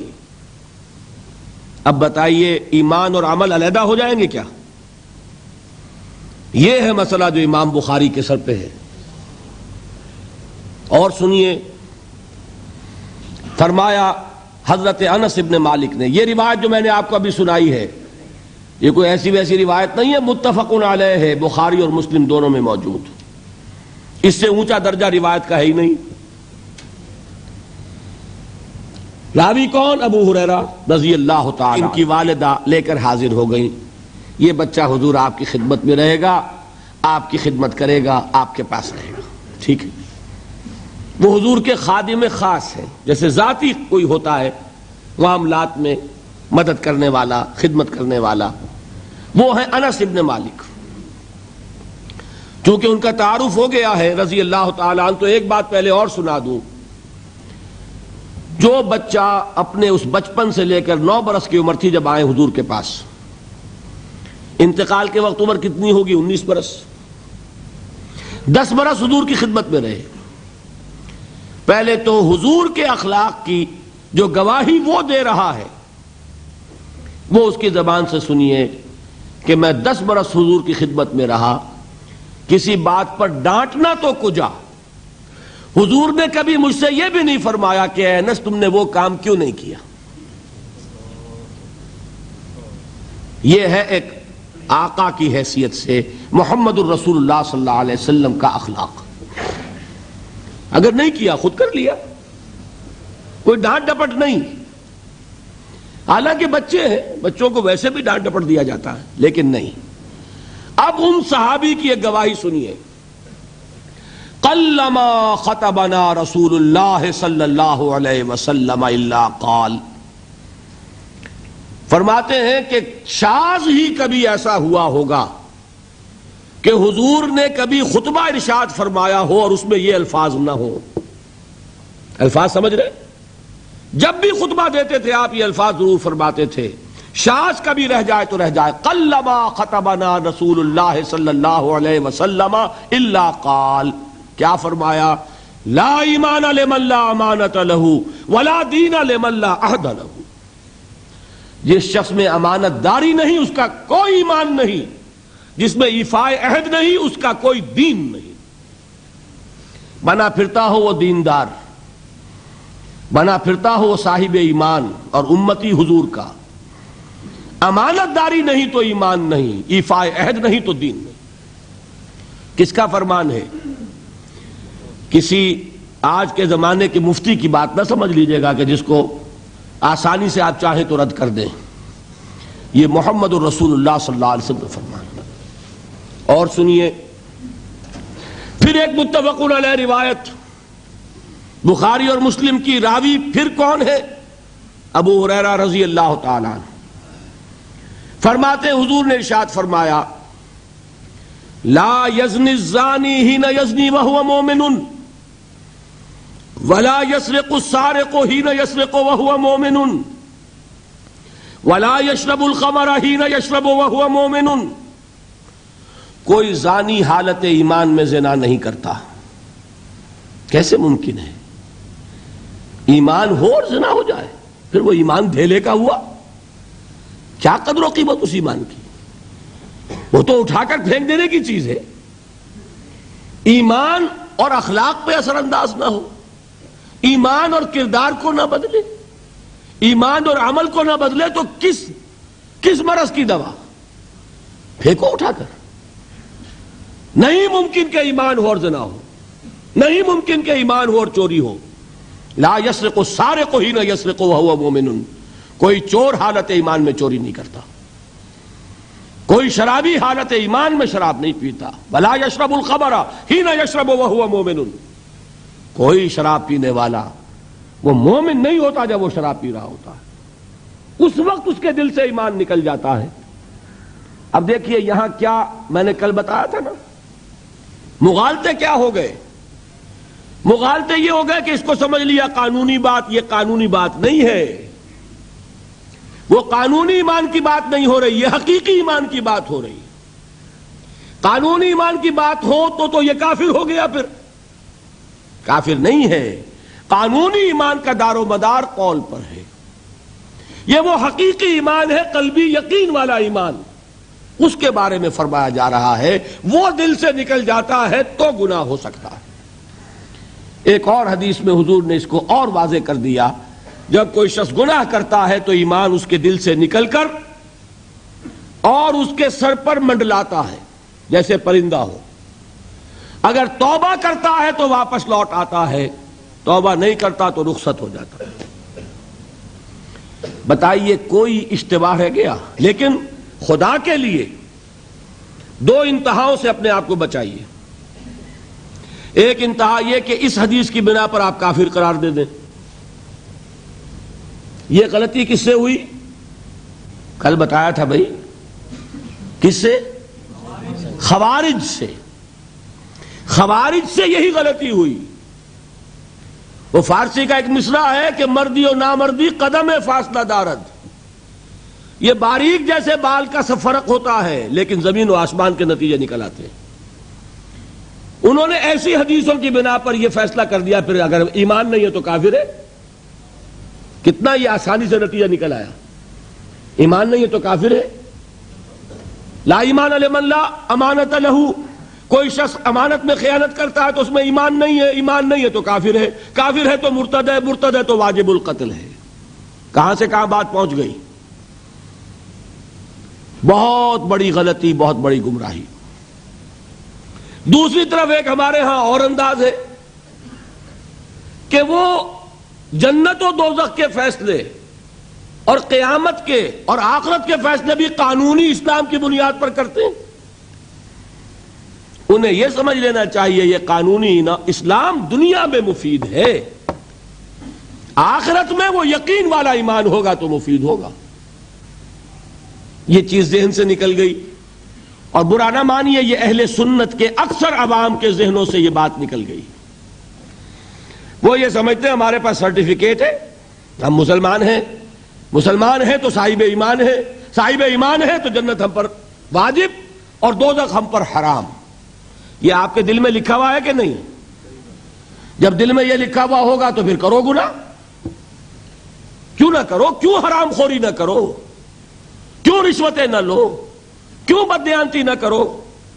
جبکہ دوزخ تو آپ پر حرام ہے ہی ہے، آپ کو کوئی چیز نقصان پہنچا ہی نہیں سکتی۔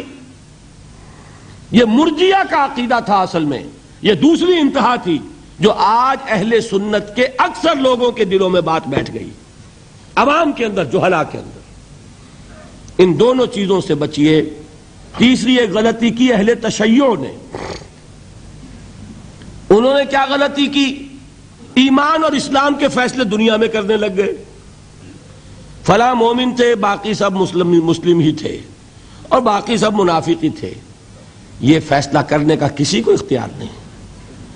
دنیا میں فیصلہ صرف یہ ہوگا کہ کافر تھا یا مسلمان، چھٹی۔ تیسری کیٹیگری آپ طے نہیں کر سکتے، اس لیے کہ قانونی اصطلاحات یہی دو ہیں۔ سمجھ لیجئے ان باتوں کو، مجھے کوئی دھواں دھار تقریر نہیں کرنی، بات سمجھانی ہے۔ دیکھیے قانونی سطح پر انسانوں کی تقسیمیں ہوں گی صرف دو، یا مسلم یا غیر مسلم، یہ ہے قانونی تقسیم۔ اب جو مسلم ہے وہ مومن بھی ہو سکتا ہے، وہ منافق بھی ہو سکتا ہے، بات سمجھ رہے؟ لیکن منافق کوئی قانونی اینٹی نہیں ہے۔ دنیا میں ہم کسی کو منافق نہیں کہہ سکتے۔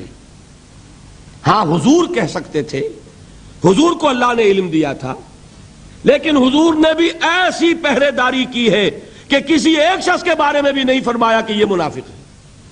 یہاں تک کہ جس کے بارے میں علم نشرہ ہو چکا تھا، عبداللہ ابن ابی، اس کی بھی نماز جنازہ پڑھا دی کہ نہیں پڑھا دی؟ نماز جنازہ کافر کی پڑھی جاتی ہے یا مسلمان کی؟ اس کا مطلب ہے عبداللہ ابن ابی کو بھی حضور نے آخری وقت تک مسلمان تسلیم کیا. منافق جو بھی ہے وہ اپنے اندر ہے, اللہ کے ہاں جا کر کھلے گا.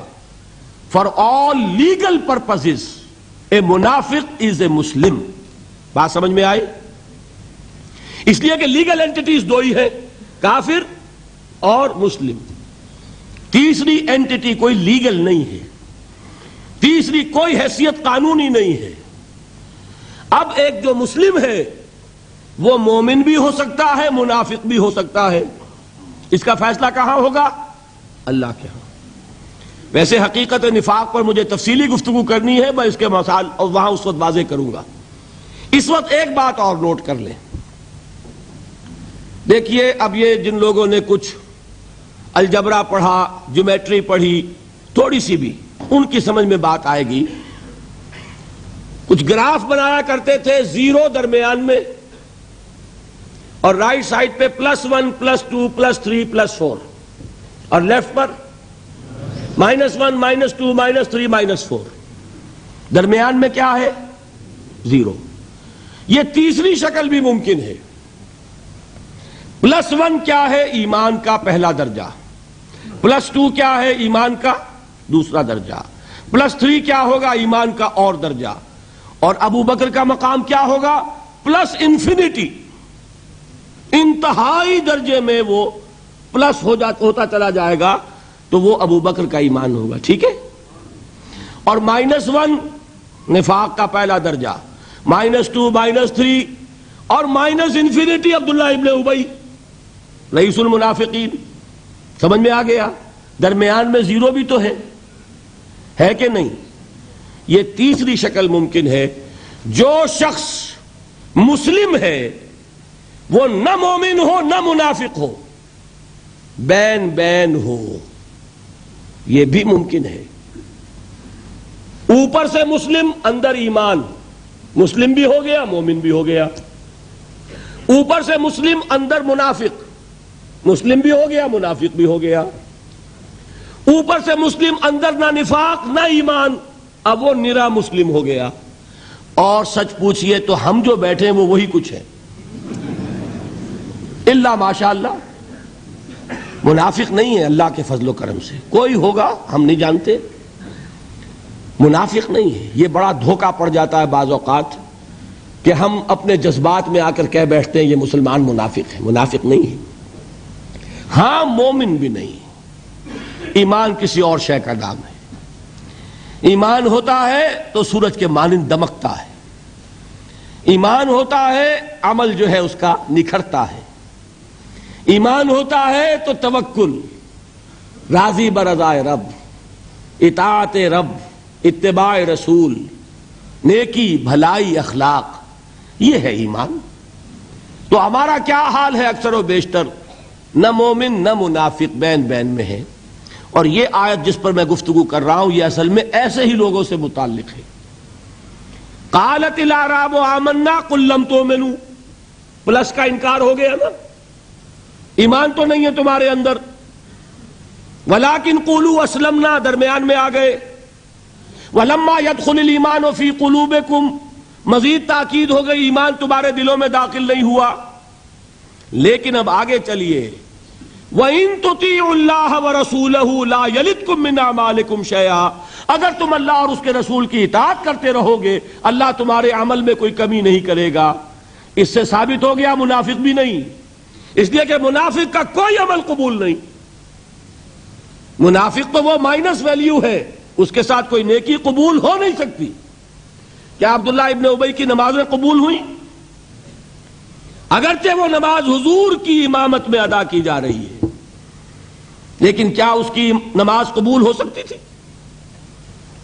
وہ آپ کو یاد ہوگا واقعہ, جب مرا ہے وہ شخص رئیس المنافقین عبداللہ ابن ابی,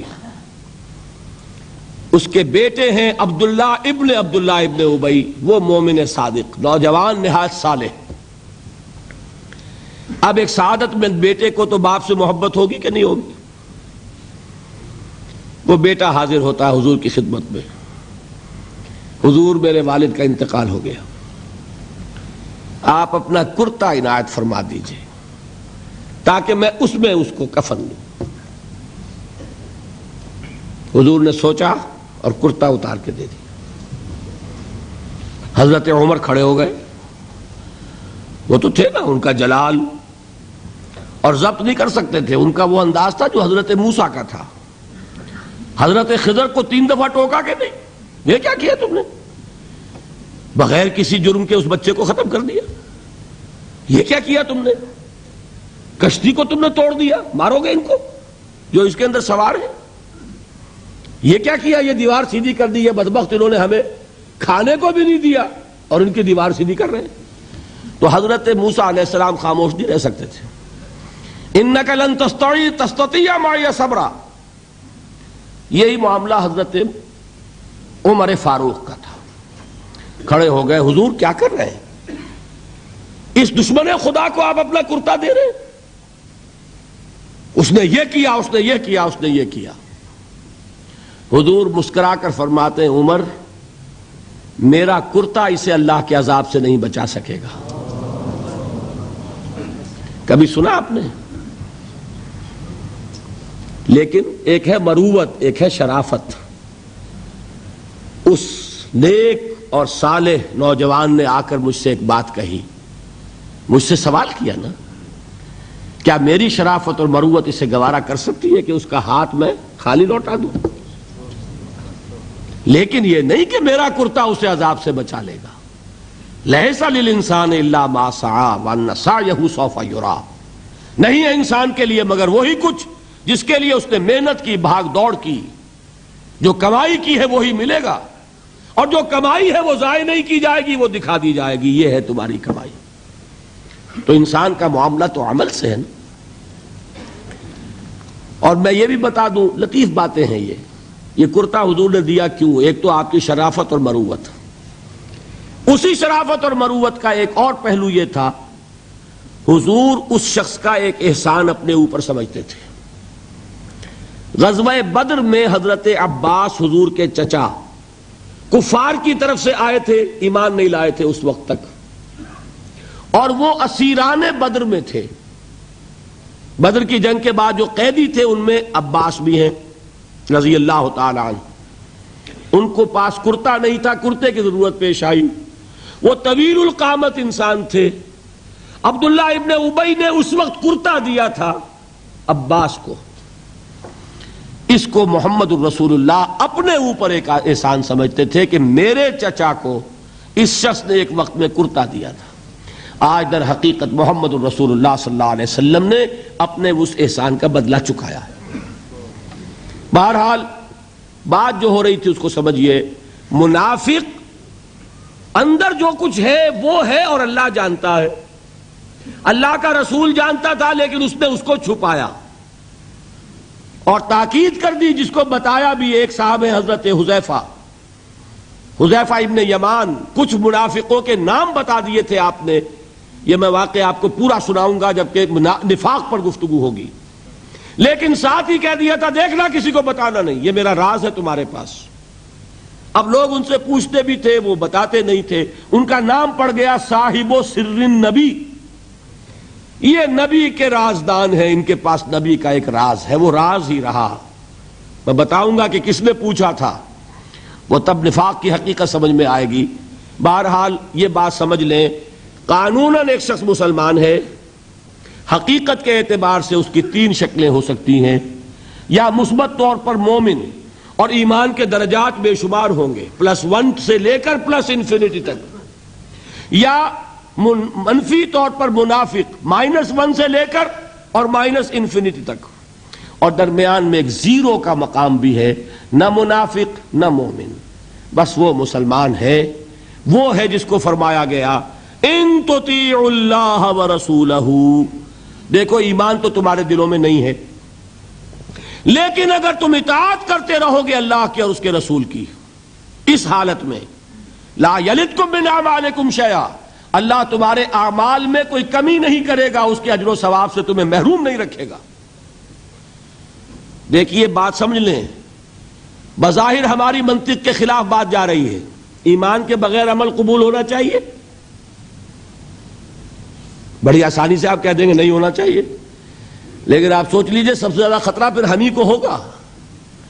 کہ ہماری یہ نمازیں بھی قبول ہوں گی کہ نہیں ہوں گی، وہ ایمان ہے کہ نہیں ہے، وہ دلی یقین والا ایمان، قانون ایمان تو ہے، سب کو ہے، میرے پاس بھی ہے، آپ کے پاس بھی ہے۔ یہی وجہ ہے دیکھیے کہ اللہ تعالیٰ نے اپنی یہاں دو صفات کا حوالہ دیا۔ یہ جو قرآن مجید کی آیات عموماً ختم ہوتی ہیں اللہ کے اسماء و صفات پر، وَهُوَ السَّمِيعُ الْبَصِيرُ وَهُوَ الْعَزِيزُ الْحَكِيمُ وَهُوَ الْعَلِيمُ الْخَبِيرُ، تو آپ کا کیا خیال ہے الٹپ آتی ہیں؟ یہ بڑی حکمت کے ساتھ آتی ہیں، مضمون کے ساتھ، مناسبت کے ساتھ اللہ کی صفات، اللہ کے نام، خاص سبب ہے۔ یہاں فرمایا، آیت ختم ہوئی، ان اللہ غفور الرحیم، یہ اللہ کی شان غفاری اور شان رحیمی کا صدقہ ہے کہ اس حالت میں بھی اطاعت کرو گے تو اللہ قبول فرما لے گا، ورنہ صحیح بات تو یہی بنتی ہے کہ ایمان کے بغیر اطاعت قبول نہ ہو۔ بات سمجھ میں آئی؟ یہ رعایت دی جا رہی ہے تمہیں کہ اگرچہ تمہارے دلوں میں ایمان داخل نہیں ہوا، تاحال لم تؤمنوا، تم ہرگز مومن نہیں کہہ سکتے اپنے آپ کو صرف مسلمان کہہ سکتے ہو، لیکن اگر اس حال میں بھی اطاعت کرتے رہو گے تو اللہ تعالیٰ تمہارے اعمال کے اجر و ثواب کو روکے گا نہیں، کیوں؟ وہ غفور ہے، وہ رحیم ہے۔ قالت الاعراب آمنا قل لم تؤمنوا ولكن قولوا اسلمنا ولما يدخل الايمان في قلوبكم وان تطيعوا الله ورسوله لا يلدكم من اعمالكم شيئا ان الله غفور رحيم۔ منطقی بات یہ بنتی جب تک مثبت طور پر ایمان دل میں نہ ہو کوئی عمل قبول نہ ہو، لیکن اللہ غفور ہے، اللہ رحیم ہے، اس کی شان غفاری کا صدقہ ہے، اس کی شان رحیمی کے طفیل یہ رعایت کی جا رہی ہے۔ اس حال میں بھی اطاعت کرتے رہو گے تو اللہ تعالیٰ تمہارے اجر و ثواب کو ضائع نہیں کرے گا۔ اب ذرا ایک بات اس میں سمجھ لیجئے، وہ کون لوگ تھے جن کے بارے میں یہ بات کہی گئی؟ نمبر ایک، اور ہم اپنے اوپر غور کریں کہ ہم کس کیٹیگری میں ہیں، اور یہ کتنی بڑی نوید جافزہ ہے ہمارے لیے اللہ کا یہ وعدہ کہ اگر ایمان نہ ہو تب بھی اطاعت کرو گے تو قبول کر لیں گے، لیکن اس کے لیے ایک نوٹ آف کوشن بھی ہے، ایک تنبیہ بھی ہے۔ یہ چار باتیں سمجھ لیں تب اس آیت کا درس مکمل ہوگا۔ نمبر ایک، یہ کون لوگ تھے؟ دیکھیے اچھی طرح سمجھیے اس بات کو۔ مکے میں اسلام کمزور تھا، کفر غالب تھا، ٹھیک؟ جو کلمہ شہادت پڑھتا تھا اسے مار پڑنی شروع ہو جاتی تھی، ٹھیک ہے؟ لہذا وہی شخص زبان پر کلمہ لاتا تھا جس کے دل میں یقین کامل پیدا ہو چکا ہوتا تھا، مار کھانے کو تو وہی تیار ہوگا نا۔ آگ پر لٹایا جا رہا ہے، گلیوں میں گھسیٹا جا رہا ہے، تپتی ہوئی اور نوکیلی چٹانوں والی سنگلاخ گلیوں میں، تو کون جرت کرے گا اشہد ان لا الہ الا اللہ واشہد ان محمد رسول اللہ کہنے کی، سوائے اس کے جس کے دل میں یقین کامل درجے کا پیدا ہو چکا ہو، جسے جہنم دکھائی دے رہی ہو۔ آپ شاید حیران ہوں کہ یہ کیا بات کہہ دی۔ ایک صحابی کا واقعہ ہے یہ۔ صبح کے وقت حضور کا معمول تھا یہ کہ صبح جب فجر کے بعد فوراً نہیں منتشر ہو جاتے تھے، گفتگو ہوتی تھی، کسی نے خواب دیکھا ہوتا تھا تو خواب بیان کرتا تھا، حضور تعبیر بیان فرماتے تھے۔ حضور نے ایک صحابی سے ایسے سوال کر لیا، کیف اصبحت، کیسے صبح کی، کس حال میں صبح ہوئی آج؟ اب انہوں نے جو جواب دیا وہ بڑا غیر معمولی تھا، اصبحت مومنا حقا یا رسول اللہ، اے اللہ کے رسول سچے مومن کی صبح مجھے نصیب ہوئی۔ غیر معمولی جواب تھا نا، بڑا دعویٰ تھا اس میں، اصبحت مومنا حقا۔ حضور نے پوچھا لکل شیء صفۃ فما صفۃ ایمانک، ہر شے کی کوئی کیفیت ہوتی ہے، صفات سے چیزیں پہچانی جاتی ہیں، تو تم جو کہہ رہے ہو کہ تم نے سچے مومن کی صبح کی ہے تو تمہارے اس ایمان کی کیا کیفیت ہے، کیا صفت ہے، ذرا بیان کرو۔ اس کا جواب انہوں نے دیا، کانی انظر الی الجنہ کانی انظر الی النار، اے اللہ کے رسول میری کیفیت یہ ہے کہ جیسے میں جہنم کو اپنی آنکھوں سے دیکھ رہا ہوں اور جیسے کہ جنت میری نگاہوں کے سامنے موجود ہے. وہ یقین کی کیفیت اللہ نے مجھے عطا فرمائی. تو یہ بھی ہو سکتا ہے. اور حضور نے فرمایا، حدیث جبرائیل میں ہے، حضرت جبرائیل نے 3 سوال کیے تھے، اخبرنی عن الاسلام، اخبرنی عن الایمان، اخبرنی عن الاحسان. احسان کی کیا تعریف کی آپ نے؟ ان تعبد اللہ کانک تراہ فإن لم تکن تراہ فإنہ یراک. احسان جو دین کا سب سے اونچا درجہ ہے وہ کیا ہے کہ تم اللہ کی بندگی اس طرح کرو جیسے کہ اسے دیکھ رہے ہو. اللہ تعالیٰ یقین کی یہ کیفیت ہمیں عطا فرمائے. بہرحال میں بیان یہ کر رہا تھا کہ وہ لوگ جو ایمان لائے مکے میں وہ تھے کہ جو یقین کامل پیدا ہوا تو انہوں نے کلمہ شہادت ادا کیا. گویا ایمان پہلے اسلام بعد میں، ٹھیک، لیکن مدینے میں آ کر حالت بدل گئی. اب مار نہیں پڑتی، کبھی کبھی جنگ آ جاتی ہے، کہتے ہیں نکلو اللہ کی راہ میں، ویسے تو مار نہیں پڑتی نا، لہذا اب صورت بدلنی شروع ہوئی. ایسے لوگ بھی تھے مدنی دور میں بھی جو یقین کامل کے بعد ہی ایمان لاتے تھے اور اسلام لاتے تھے. لیکن ایسے لوگ بھی اب شروع ہو گئے کہ بھئی پورے قبیلے نے فیصلہ کر لیا ہے ایمان لانے کا، چلو تم بھی جاؤ. اب پورا قبیلہ لا رہا ایمان، تو کٹنا تو نہیں سوچتے. چلو بھائی، چل کے حضور کے ہاتھ پر بیعت کی، اسلام لے آئے. لیکن کوئی دھوکہ دینے کا ارادہ بھی نہیں ہے، سمجھے نا. دل میں یہ نہیں ہے کہ اسلام کی کوئی جڑ کاٹنی ہے، اس طرح کوئی سازش ہے، کوئی دھوکہ ہے، کوئی فریب ہے، یہ نہیں. لیکن مثبت طور پر وہ یقین والی بات بھی ابھی پیدا نہیں ہوئی. بات سمجھ رہے ہیں؟ یہ کیفیت کب شدید ہو گئی؟ اذا جاء نصر اللہ والفتح ورأیت الناس يدخلون فی دین اللہ افواجا.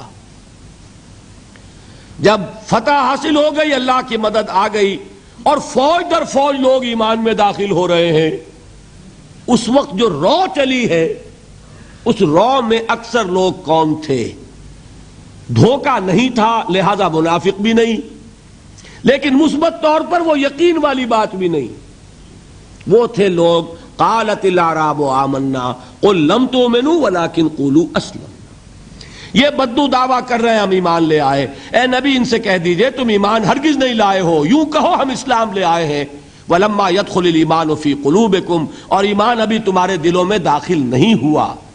لیکن ہم اپنی شان غفاری اور شان رحیمی کے طفیل تم سے یہ رعایت کر رہے ہیں، اگر اطاعت کرتے رہو گے اللہ اور اس کے رسول کی تو تمہارے اعمال میں کوئی کمی نہیں ہوگی. سمجھ آ گئی بات؟ اب اپنے حالت پر غور کیجئے، ہمارا حال کیا ہے؟ وہاں رو چلی تھی اور یہاں ایک چکر چل رہا ہے. باپ کا بیٹا مسلمان، اس کا اگلا بیٹا مسلمان. وہ جو میں نے کہا تھا ہم مسلمان کیوں ہیں؟ By accident of birth.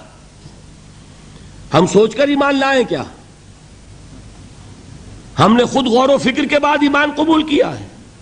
اللہ جس سے توفیق دے دے. ہو سکتا ہے، اب بھی ہو سکتا ہے. سوچئے، غور کیجئے، تفکر کیجئے، شعوری طور پر ایمان لائیے، وہ ایمان اور ہوگا. اب تک ہم میں سے اکثر کا حال کیا ہے کہ صرف ایک چکر ہے نسلی، نسلاً بعد نسل اسلام آ گیا. اسلام تو آ گیا، کیا ایمان بھی آ جائے گا اس طرح؟ ایمان نہیں آتا اس طرح، اسلام آیا ہے. ہمارا حال کیا ہے اکثر و بیشتر؟ وہ اسی آیت کے مصداق ہے. قالت الاعراب آمنا قل لم تؤمنوا ولکن قولوا اسلمنا ولما يدخل الایمان فی قلوبکم. تو بتائیے ہمارے لیے کتنی بڑی نوید ہے یہ، کتنی بڑی خوشخبری ہے یہ کہ اللہ نے یہ وعدہ کر لیا ہے. اگر بات یہ ہوگی کہ جب تک ایمان نہیں ہوگی نہ نماز قبول نہ روزہ قبول، تو ہمارا کوئی مقام پھر تھا؟ اللہ نے کتنی بڑی اپنی رحمت فرمائی، کتنا فضل فرمایا. اس حالت میں بھی اطاعت کرو گے تو اللہ تمہارے اعمال کا اجر و ثواب عطا کر دے گا.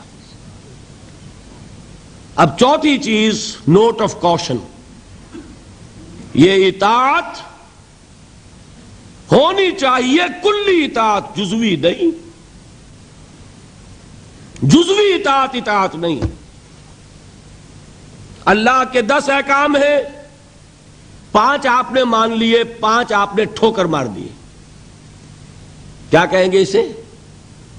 یہ اطاعت ہے؟ سمجھ لیجئے یہ جزوی اطاعت نہیں. اس پر تو اللہ کا غضب بھڑکتا ہے. افتؤمنون ببعض الکتاب وتکفرون ببعض، کیا تم ہماری شریعت، ہماری کتاب، ہمارے قانون، اس کے کچھ حصے کو مانتے اور کچھ کو نہیں مانتے؟ فما جزاء من يفعل ذلك منكم الا خزي في الحياة الدنيا ويوم القيامة يردون الى اشد العذاب. جو کوئی بھی یہ طرز عمل اختیار کرے گا اس کی سزا اس کے سوا اور کچھ نہیں ہے کہ دنیا میں انہیں ذلیل و خوار کر دیا جائے اور قیامت کے دن شدید ترین عذاب میں جھونک دیا جائے. وَمَا اللَّهُ بِغَافِلٍ عَمَّا تَعْمَلُونَ، اور اللہ غافل اور بے خبر نہیں ہے تمہارے کرتوتوں سے. He knows you through and through. وہ جانتا ہے، وہ تو تمہاری نیتوں کو جانتا ہے. ان اللہ لا ينظر الى صورکم ولا اموالکم ولكن ينظر الى قلوبکم واعمالکم. اللہ تمہاری صورتوں کو اور تمہارے مالوں کو نہیں دیکھتا، وہ تمہارے دلوں کو اور تمہارے عملوں کو دیکھتا ہے. یہ حدیث کے الفاظ ہیں. تو یہ جو جزوی اطاعت ہے یہ اطاعت نہیں کہلائے گی، بلکہ یہ تمسخر کہلائے گا، ڈٹھائی کہلائے گی، استہزاء کہلائے گا، دین کا مذاق اڑانا کہلائے گا. بات سمجھ رہے ہیں کہ نہیں؟ اور میں اور منطقی طور پر ثابت کر دوں کہ اگر آپ نے اللہ کے کچھ احکام مانے کچھ نہیں مانے تو جو مانے وہ بھی اللہ کے نہیں مانے. بظاہر بات میں بڑی عجیب کہہ رہا ہوں. اللہ کا ایک حکم آپ نے مانا ایک نہیں مانا. بتائیے جو نہیں مانا کیوں نہیں مانا؟ کہ نفس کو پسند نہیں. جو مانا کیوں مانا؟ کہ نفس کو پسند ہے. دونوں حالتوں میں کس کی بات مانی؟ نفس کی. اگر اللہ کی بات ماننی تھی تو پھر تو وہ بات بھی اللہ کی ہے. جب آپ نے اللہ کی ایک بات رد کر دی کیوں؟ کہ نفس کو پسند نہیں. اور جو مانی تو اس لیے مانی کہ نفس نے ویٹو ہے، اوکے کر دیا، ٹھیک ہے. تو اصل آپ کا افسر کون ہوا؟ نفس یا اللہ؟ اللہ کا حکم ہوتا تو جو حکم ہے وہ ماننا پڑے گا. معلوم ہوا کہ آپ نے ویٹو دیا ہوا ہے نفس کو، تو جس کے پاس ویٹو اسی کی اطاعت. بظاہر آپ اللہ کا حکم مان رہے، حقیقت میں اپنے نفس کا حکم مان رہے. اللہ کہ آپ کی اطاعت کلی ہو، جو اللہ کا حکم سر تسلیم خم. ہاں یہ ہو سکتا ہے وقتی طور پر کوئی خطا ہو جائے، جذبات کی رو میں آپ بہہ گئے، غلطی ہو گئی. ایسا جب بھی ہوتا ہے فوراً توبہ کرتا ہے انسان. جذبات کا معاملہ ہوتا ہے جیسے کہ طوفان آتا ہے پہاڑی علاقے میں. میدانی علاقے میں سیلاب آئے گا تو آہستہ آہستہ آتا ہے اور آہستہ آہستہ اترتا بھی ہے. پہاڑی علاقے میں سیلاب آتا ہے تو طوفانی شکل میں آتا ہے، فوراً ختم بھی ہو جاتا ہے نا. ایسا جذبات کا معاملہ یہ ہوتا ہے. طوفان کی طرح جذبات چڑھے، اس وقت آپ سے غلطی ہو گئی، فوراً اتر جائے گا طوفان اور آپ پچھتائیں گے کہ میں کیا کر بیٹھا. فوراً رجوع کریں گے، فوراً توبہ کریں گے. ایسے شخص کی توبہ کو قبول کرنا اللہ نے اپنے ذمے قرار دیا ہے. انما التوبۃ علی اللہ للذین یعملون السوء بجہالۃ ثم یتوبون من قریب. اللہ تعالیٰ کے ذمے ہے اپنے ایسے بندے کی توبہ قبول کرنا جو کہیں جہالت میں، نادانی میں، جذبات کی رو میں بہ کر غلط کام کر بیٹھتا ہے لیکن فوراً ہی توبہ کرتا ہے. البتہ جان بوجھ کر آپ نے with cold reasoning، جیسے آپ کہتے ہیں نا cold blooded murder، ایک ہے جذبات میں آ کے کسی کو قتل کر دیا. آپ کا کوئی ارادہ نہیں تھا، آپ جا رہے تھے، جاتے ہوئے آپ کا کنگا لگ گیا کسی کو، وہ اللہ کا بندہ ایسا غسیل نکلا اس نے ماں کی گالی دے دی آپ کو، آپ کا چڑھ گیا پارا اور آپ نے جو اس کے ایک رسید کیا مر گیا. تو کیا آپ کا ارادہ تھا اس کو قتل کرنے کا؟ نہیں تھا. جیسے حضرت موسیٰ نے قبطی کے ایک گھوسا مارا، فَوَقَذَهُ مُوسَىٰ فَقَضَىٰ عَلَيْهِ، وہ ایک گھونسے میں ختم ہو گیا. کیا موسیٰ کا ارادہ قتل کا تھا؟ نہیں. یہ اور 6 ہے اور ایک ہے آپ گھر سے ہی چلے ہیں, آج مجھے اس کی جان لینی ہے, پستول لے کر چلے, سنبھال کر چلے, گولیاں گن کر چلے اور تاک میں رہے کہاں موقع ملتا اور آپ نے مارا. اس کو کہتے ہیں کولڈ بلڈڈ مرڈر. اسی طریقے سے ایک گناہ وہ ہے جو سوچ سمجھ کر ہوتا ہے. وہ گناہ کون سا ہوتا ہے؟ اجی کیا کریں, کام نہیں چلتا, سودی کاروبار تو کرنا ہی ہے. یہ جذباتی بات ہے؟ نہیں, یہ آپ کی سوچی سمجھی رائے ہے. روکھی سوکھی نہیں کھانی بھائی, کھانے پراٹھے ہی ہیں, لہذا سودی کاروبار کیے بغیر چارہ نہیں. یہ تو سوچی سمجھی بات ہے بھائی. یہ ہے وہ گناہ. یہ ایک گناہ بھی آپ کی پوری نیکی کو ختم کر دے گا. فما جزاء من يفعل ذلك منكم الا خزي في الحياة الدنيا ويوم القيامة يردون الى اشد العذاب. اہل علم کی توجہ کے لیے عرض کر رہا ہوں, یہ مفہوم ہے اس آیت کا. بلا من کسب سیئۃ واحاطت به خطیئته فاولئک اصحاب النار هم فیہا خالدون. جان بوجھ کر بڑا گناہ مستقل طور پر اپنی زندگی میں اس کو قائم کر لینا, وہ ایک چیز بھی, ایک مچھلی سارے تالاب کو گندا کر دے گی. بات سمجھ میں آ گئی؟ 4 چیزیں بتائیں. یہ آیت کن کے بارے میں نازل ہوئی؟ وہ تھے. ہم پر 100% منطبق ہوتی ہے. اللہ کا بڑا فضل ہے کہ اس حال میں بھی اس نے اطاعت کو قبول کرنے کا وعدہ کیا, لیکن یہ اطاعت کلی ہوگی, جزوی نہیں. 4 باتیں یاد رہیں گی. اب آئیے ایک بات اور بیان کر کے آج کا بیان ختم کر دوں گا. ابھی تو وہ امام بخاری اور امام ابو حنیفہ رحمہم اللہ کی بات کا ایک حصہ مکمل ہوا نا. الایمان قول نہیں, الایمان قول و عمل. جو وہ بات کہہ رہے ہیں وہ قانونی ایمان ہے جس کی بنیاد پر اسلام یا کفر کا فیصلہ ہوگا. جو وہ بات فرما رہے ہیں وہ حقیقی ایمان ہے جس کی بنیاد پر آخرت میں فیصلے ہوں گے. یہ بھی 100% صحیح, یہ بھی 100% صحیح. دونوں چیزیں جڑ گئی کہ نہیں؟ دوسرا حصہ کیا تھا؟ امام ابو حنیفہ کیا فرماتے رحمت اللہ علیہ؟ لا یزید ولا ینقص. ایمان ایک جامد شے ہے, نہ گھٹتی ہے نہ بڑھتی ہے. امام بخاری رحمت اللہ علیہ کیا فرماتے؟ یزید و ینقص. نہیں, بڑھتی بھی ہے گھٹتی بھی ہے. پھر وہی بوت المشرقین, اس کا کیا ہوگا؟ How to reconcile these 2 statements. یہ بھی 100% درست, یہ بھی اور یہ بھی. دیکھیے قانونی ایمان کا حاصل کیا ہے؟ A legal status in this world. آپ کو ایک قانونی حیثیت حاصل ہوتی ہے, مسلمان کے حقوق حاصل ہو گئے.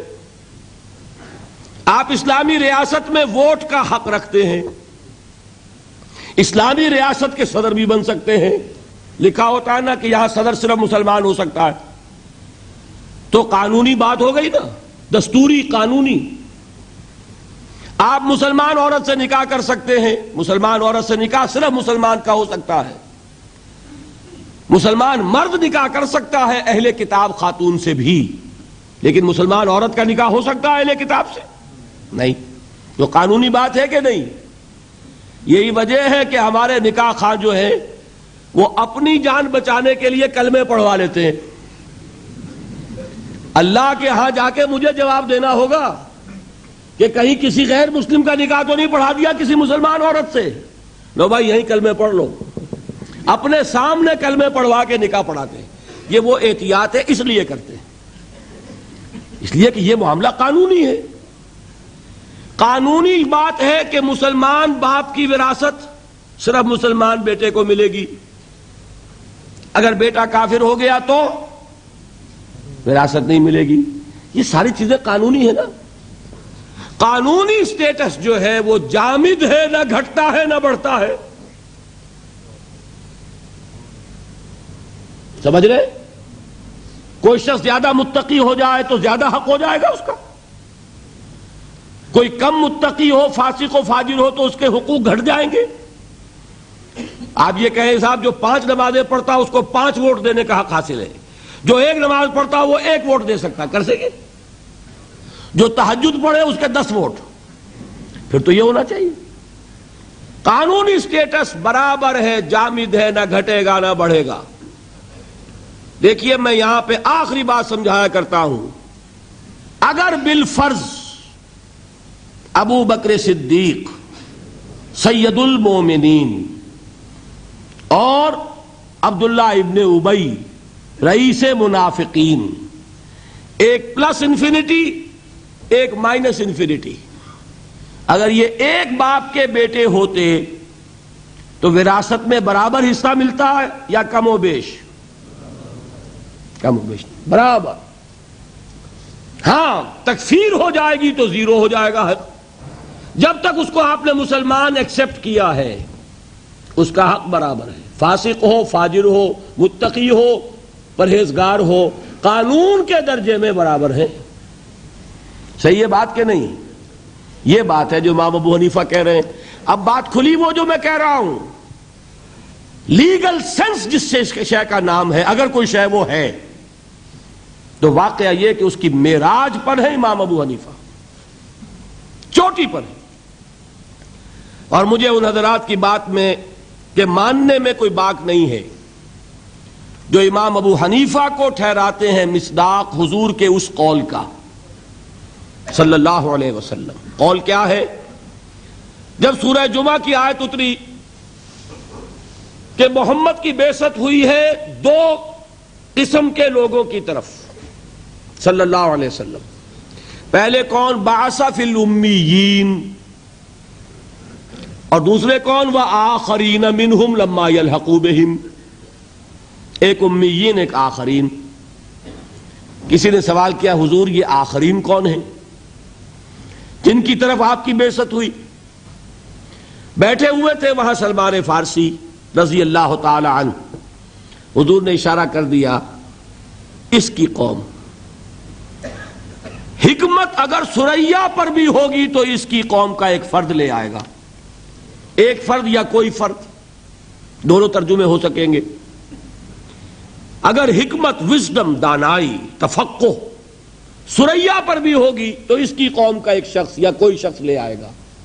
اس کو عام طور پر جو حنفی حضرات ہیں وہ منطبق کرتے ہیں امام ابو حنیفہ پر. وہ ایرانی النسل تھے،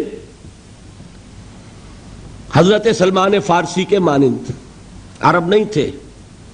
باقی تینوں ائمہ عرب ہیں نسل کے اعتبار سے، امام مالک بھی، امام شافعی بھی، امام احمد ابن حنبل بھی. لیکن امام ابو حنیفہ ایرانی النسل. حضور نے سلمان فارسی کی طرف اشارہ کر کے کہا یہ آخرین میں سے ہیں. اور ان کا مقام کیا ہے کہ حکمت اگر ثریا پر بھی ہوگی تو اس شخص کی قوم کا کوئی شخص لے آئے گا. اور یہی منطبق کیا جاتا ہے امام ابو حنیفہ پر. میں یہ سمجھتا ہوں کہ واقعتاً جو گہرا قانونی فہم اللہ تعالیٰ نے عطا فرمایا امام ابو حنیفہ کو، مجھے اس کا کوئی پیرلل نظر نہیں آتا. بہرحال یہ مفہوم معین ہو گیا لا یزید ولا ینقص کا. قانونی ایمان نہ گھٹتا ہے نہ بڑھتا ہے، برابر رہتا ہے. اس لیے کہ اس کے نتیجے میں قانونی سٹیٹس حاصل ہوتا ہے، لیگل سٹیٹس حاصل ہوتا ہے، قانونی حقوق حاصل ہوتے ہیں. یہ حقوق جامد ہیں، نہ گھٹیں گے نہ بڑھیں گے. اس کے برعکس وہ ایمان، ایمان حقیقی، کون شخص کہہ سکتا ہے کہ وہ گھٹتا نہیں اور بڑھتا نہیں؟ کوئی کہہ سکتا؟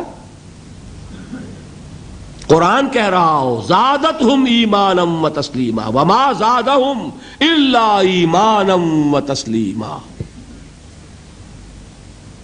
لیزدادوا ایمانا مع ایمانہم، تاکہ اضافہ ہو ان کے ایمانوں میں اور ایمان کا.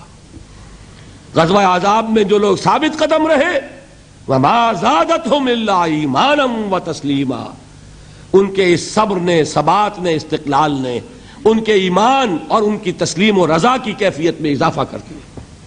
تو ایمان کا اضافہ یہ تو قرآن سے ثابت، اور آپ کا تجربہ نہیں ہے. کسی صاحب یقین کے پاس بیٹھیں اگر صحبت میں کچھ لمحے تو آپ کو اپنے اندر بھی کچھ حرارت بڑھتی نظر آئے گی کہ نہیں ایمان کی. حضور نے فرمایا کون ہے اللہ کے ولی، کون ہے دوست اللہ کے؟ اذا رؤوا ذکر اللہ، جب انہیں دیکھا جائے اللہ یاد آ جائے. ایسے لوگ ہیں، ان کی صحبت میں بیٹھیں گے، دین کی طرف لگن بڑھے گی، دین کا جذبہ بڑھے گا. یہ کیا ہے؟ یہ ایمان ہے. اور آوارہ اور بدقماش اور فحش گو اور لطیفہ گو اور یاوہ گو قسم کے لوگوں کے پاس بیٹھیں گے، ایمان گھٹے گا کہ نہیں؟ سیدھی بات ہے. قرآن پڑھیں گے ایمان بڑھے گا، فحش ناول پڑھیں گے ایمان گھٹے گا. یہ ایمان تو وہ شے ہے. دیکھیے قلب کو کہتے ہی قلب اس لیے ہے، اسے کسی حالت پر قرار ہی نہیں. قلب کے کیا معنی؟ بدلنا. قلب ماہیت، کیفیت بدل گئی، انقلاب، نظام بدل جانا. یہ قلب جو ہے یہ ٹکتا ہی نہیں. اس کے لیے تو فرمایا جو ہے اقبال نے شعر کہ ثبات ایک تغیر کو ہے زمانے میں، سکون محال ہے قدرت کے کارخانے میں. یہ بات 100% درست ہے تو دل کے لیے صحیح ہے. آپ کے جسم کے ہر حصے کے لیے آرام ہے، لیکن دل کے لیے آرام؟ دل کے لیے آرام کا مطلب موت. چند منٹ کا آرام کرے گا تو چھٹی. آپ کا دماغ آرام کرتا ہے، آپ کے گردے آرام کرتے ہیں، آپ کا معدہ آرام کرتا ہے، ہر جسم کے عضو کے لیے آرام ہے. آپ کا دماغ آرام کرتا ہے جب تک کہ آپ خواب نہیں دیکھ رہے. جب آپ سوئے ہوئے خواب دیکھ رہے ہوں، اب صرف جسم آرام کر رہا ہے، دماغ آرام نہیں کر رہا. اس نے چکی پیسنی شروع کر دی ہے اپنی، اس لیے کہ اسے جتنا آرام چاہیے تھا وہ لے چکا. اب خواہ آپ پڑے ہوئے، آپ پڑے رہے، وہ اپنا کام شروع کر دے گا. تو دماغ جو ہے وہ بھی آرام چاہتا ہے. آپ کے اعضاء کو، آپ کے مسلز کو، ہر شے کو آرام کی ضرورت ہے سوائے دل کے. اس لیے کہ دل کے آرام کا مطلب موت. اس کو چین نہیں، اس کو قرار نہیں. یہ گھٹے گا یا بڑھے گا، ادھر جائے گا یا ادھر جائے گا. اور جو قلبی ایمان ہے اسے کیسے قرار ہو جائے گا؟ وہ یا گھٹے گا یا بڑھے گا. ہر لحظہ یا بڑھ رہا ہے یا گھٹ رہا ہے. اسی لیے حضور نے فرمایا جس شخص کے 2 دن برابر ہو گئے وہ بڑے گھاٹے میں رہا. آج جتنا ایمان ہے کل بھی اتنا ہی رہا تو گھاٹا ہو گیا نا. اس لیے کہ یہ دن اللہ نے جو اور دیا تھا اس لیے دیا تھا کہ اور ایمان بڑھتا. نہیں بڑھا تو یہ نہیں کہیں گے کہ نفع نہیں ہوا، نہیں نقصان ہو گیا. یہ دن تو ضائع ہوا نا. اس دن میں جو اضافہ ہونا چاہیے تھا وہ اضافہ نہیں ہوا. یہ دن جو ضائع گیا یہ گھاٹا ہے. جس شخص کے 2 دن مساوی ہیں وہ گھاٹے میں ہے. والعصر ان الانسان لفی خسر. غافل تجھے گھڑیال یہ دیتا ہے منا دی، گردوں نے گھڑی عمر کی ایک اور گھٹا دی. تو یہ بات کہ 100% درست. یہ قول بھی کہ الایمان قول لا یزید ولا ینقص، اور یہ قول بھی کہ الایمان قول وعمل ویزید وینقص.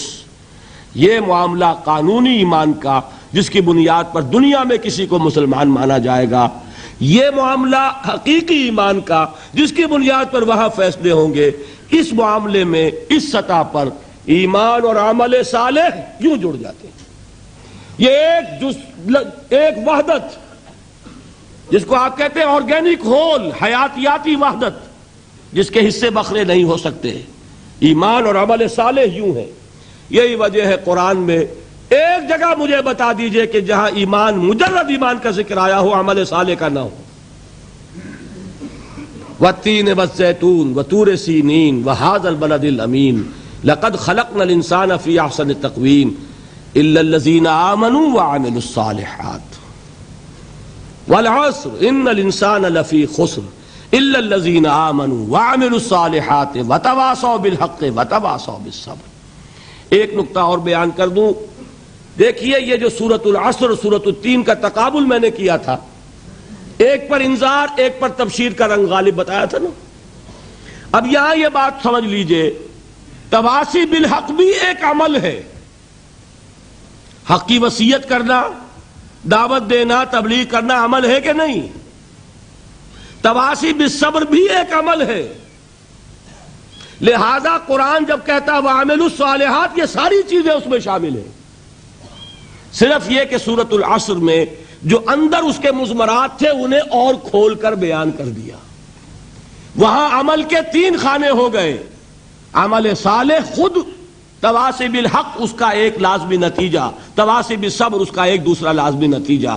سورۃ التین میں صرف عمل صالح میں یہ ساری بات آ گئی. باقی قرآن مجید میں ایسے ایسے مقامات ملیں گے، 3 مواقع مرتبہ عمل الصالحات ایمان کے ساتھ جوڑ کر لایا جا رہا ہے کہ یہ دل سے بات نکال دے کہ مجرد ایمان پر نجات ہو جائے گی. قرآن نے کہیں وعدہ نہیں کیا. اور ایمان بھی ہاں وہ نجات کہ لاکھوں برس جہنم میں جلنے کے بعد چھٹکارا مل جائے، وہ مل جائے گی. وہ نجات کہ جو میدان حشر ہی میں اللہ فرما دے میرا یہ بندہ اس پر میری رحمت کا سایہ ہے، یہ جہنم کی آگ سے بچا لیا جائے گا.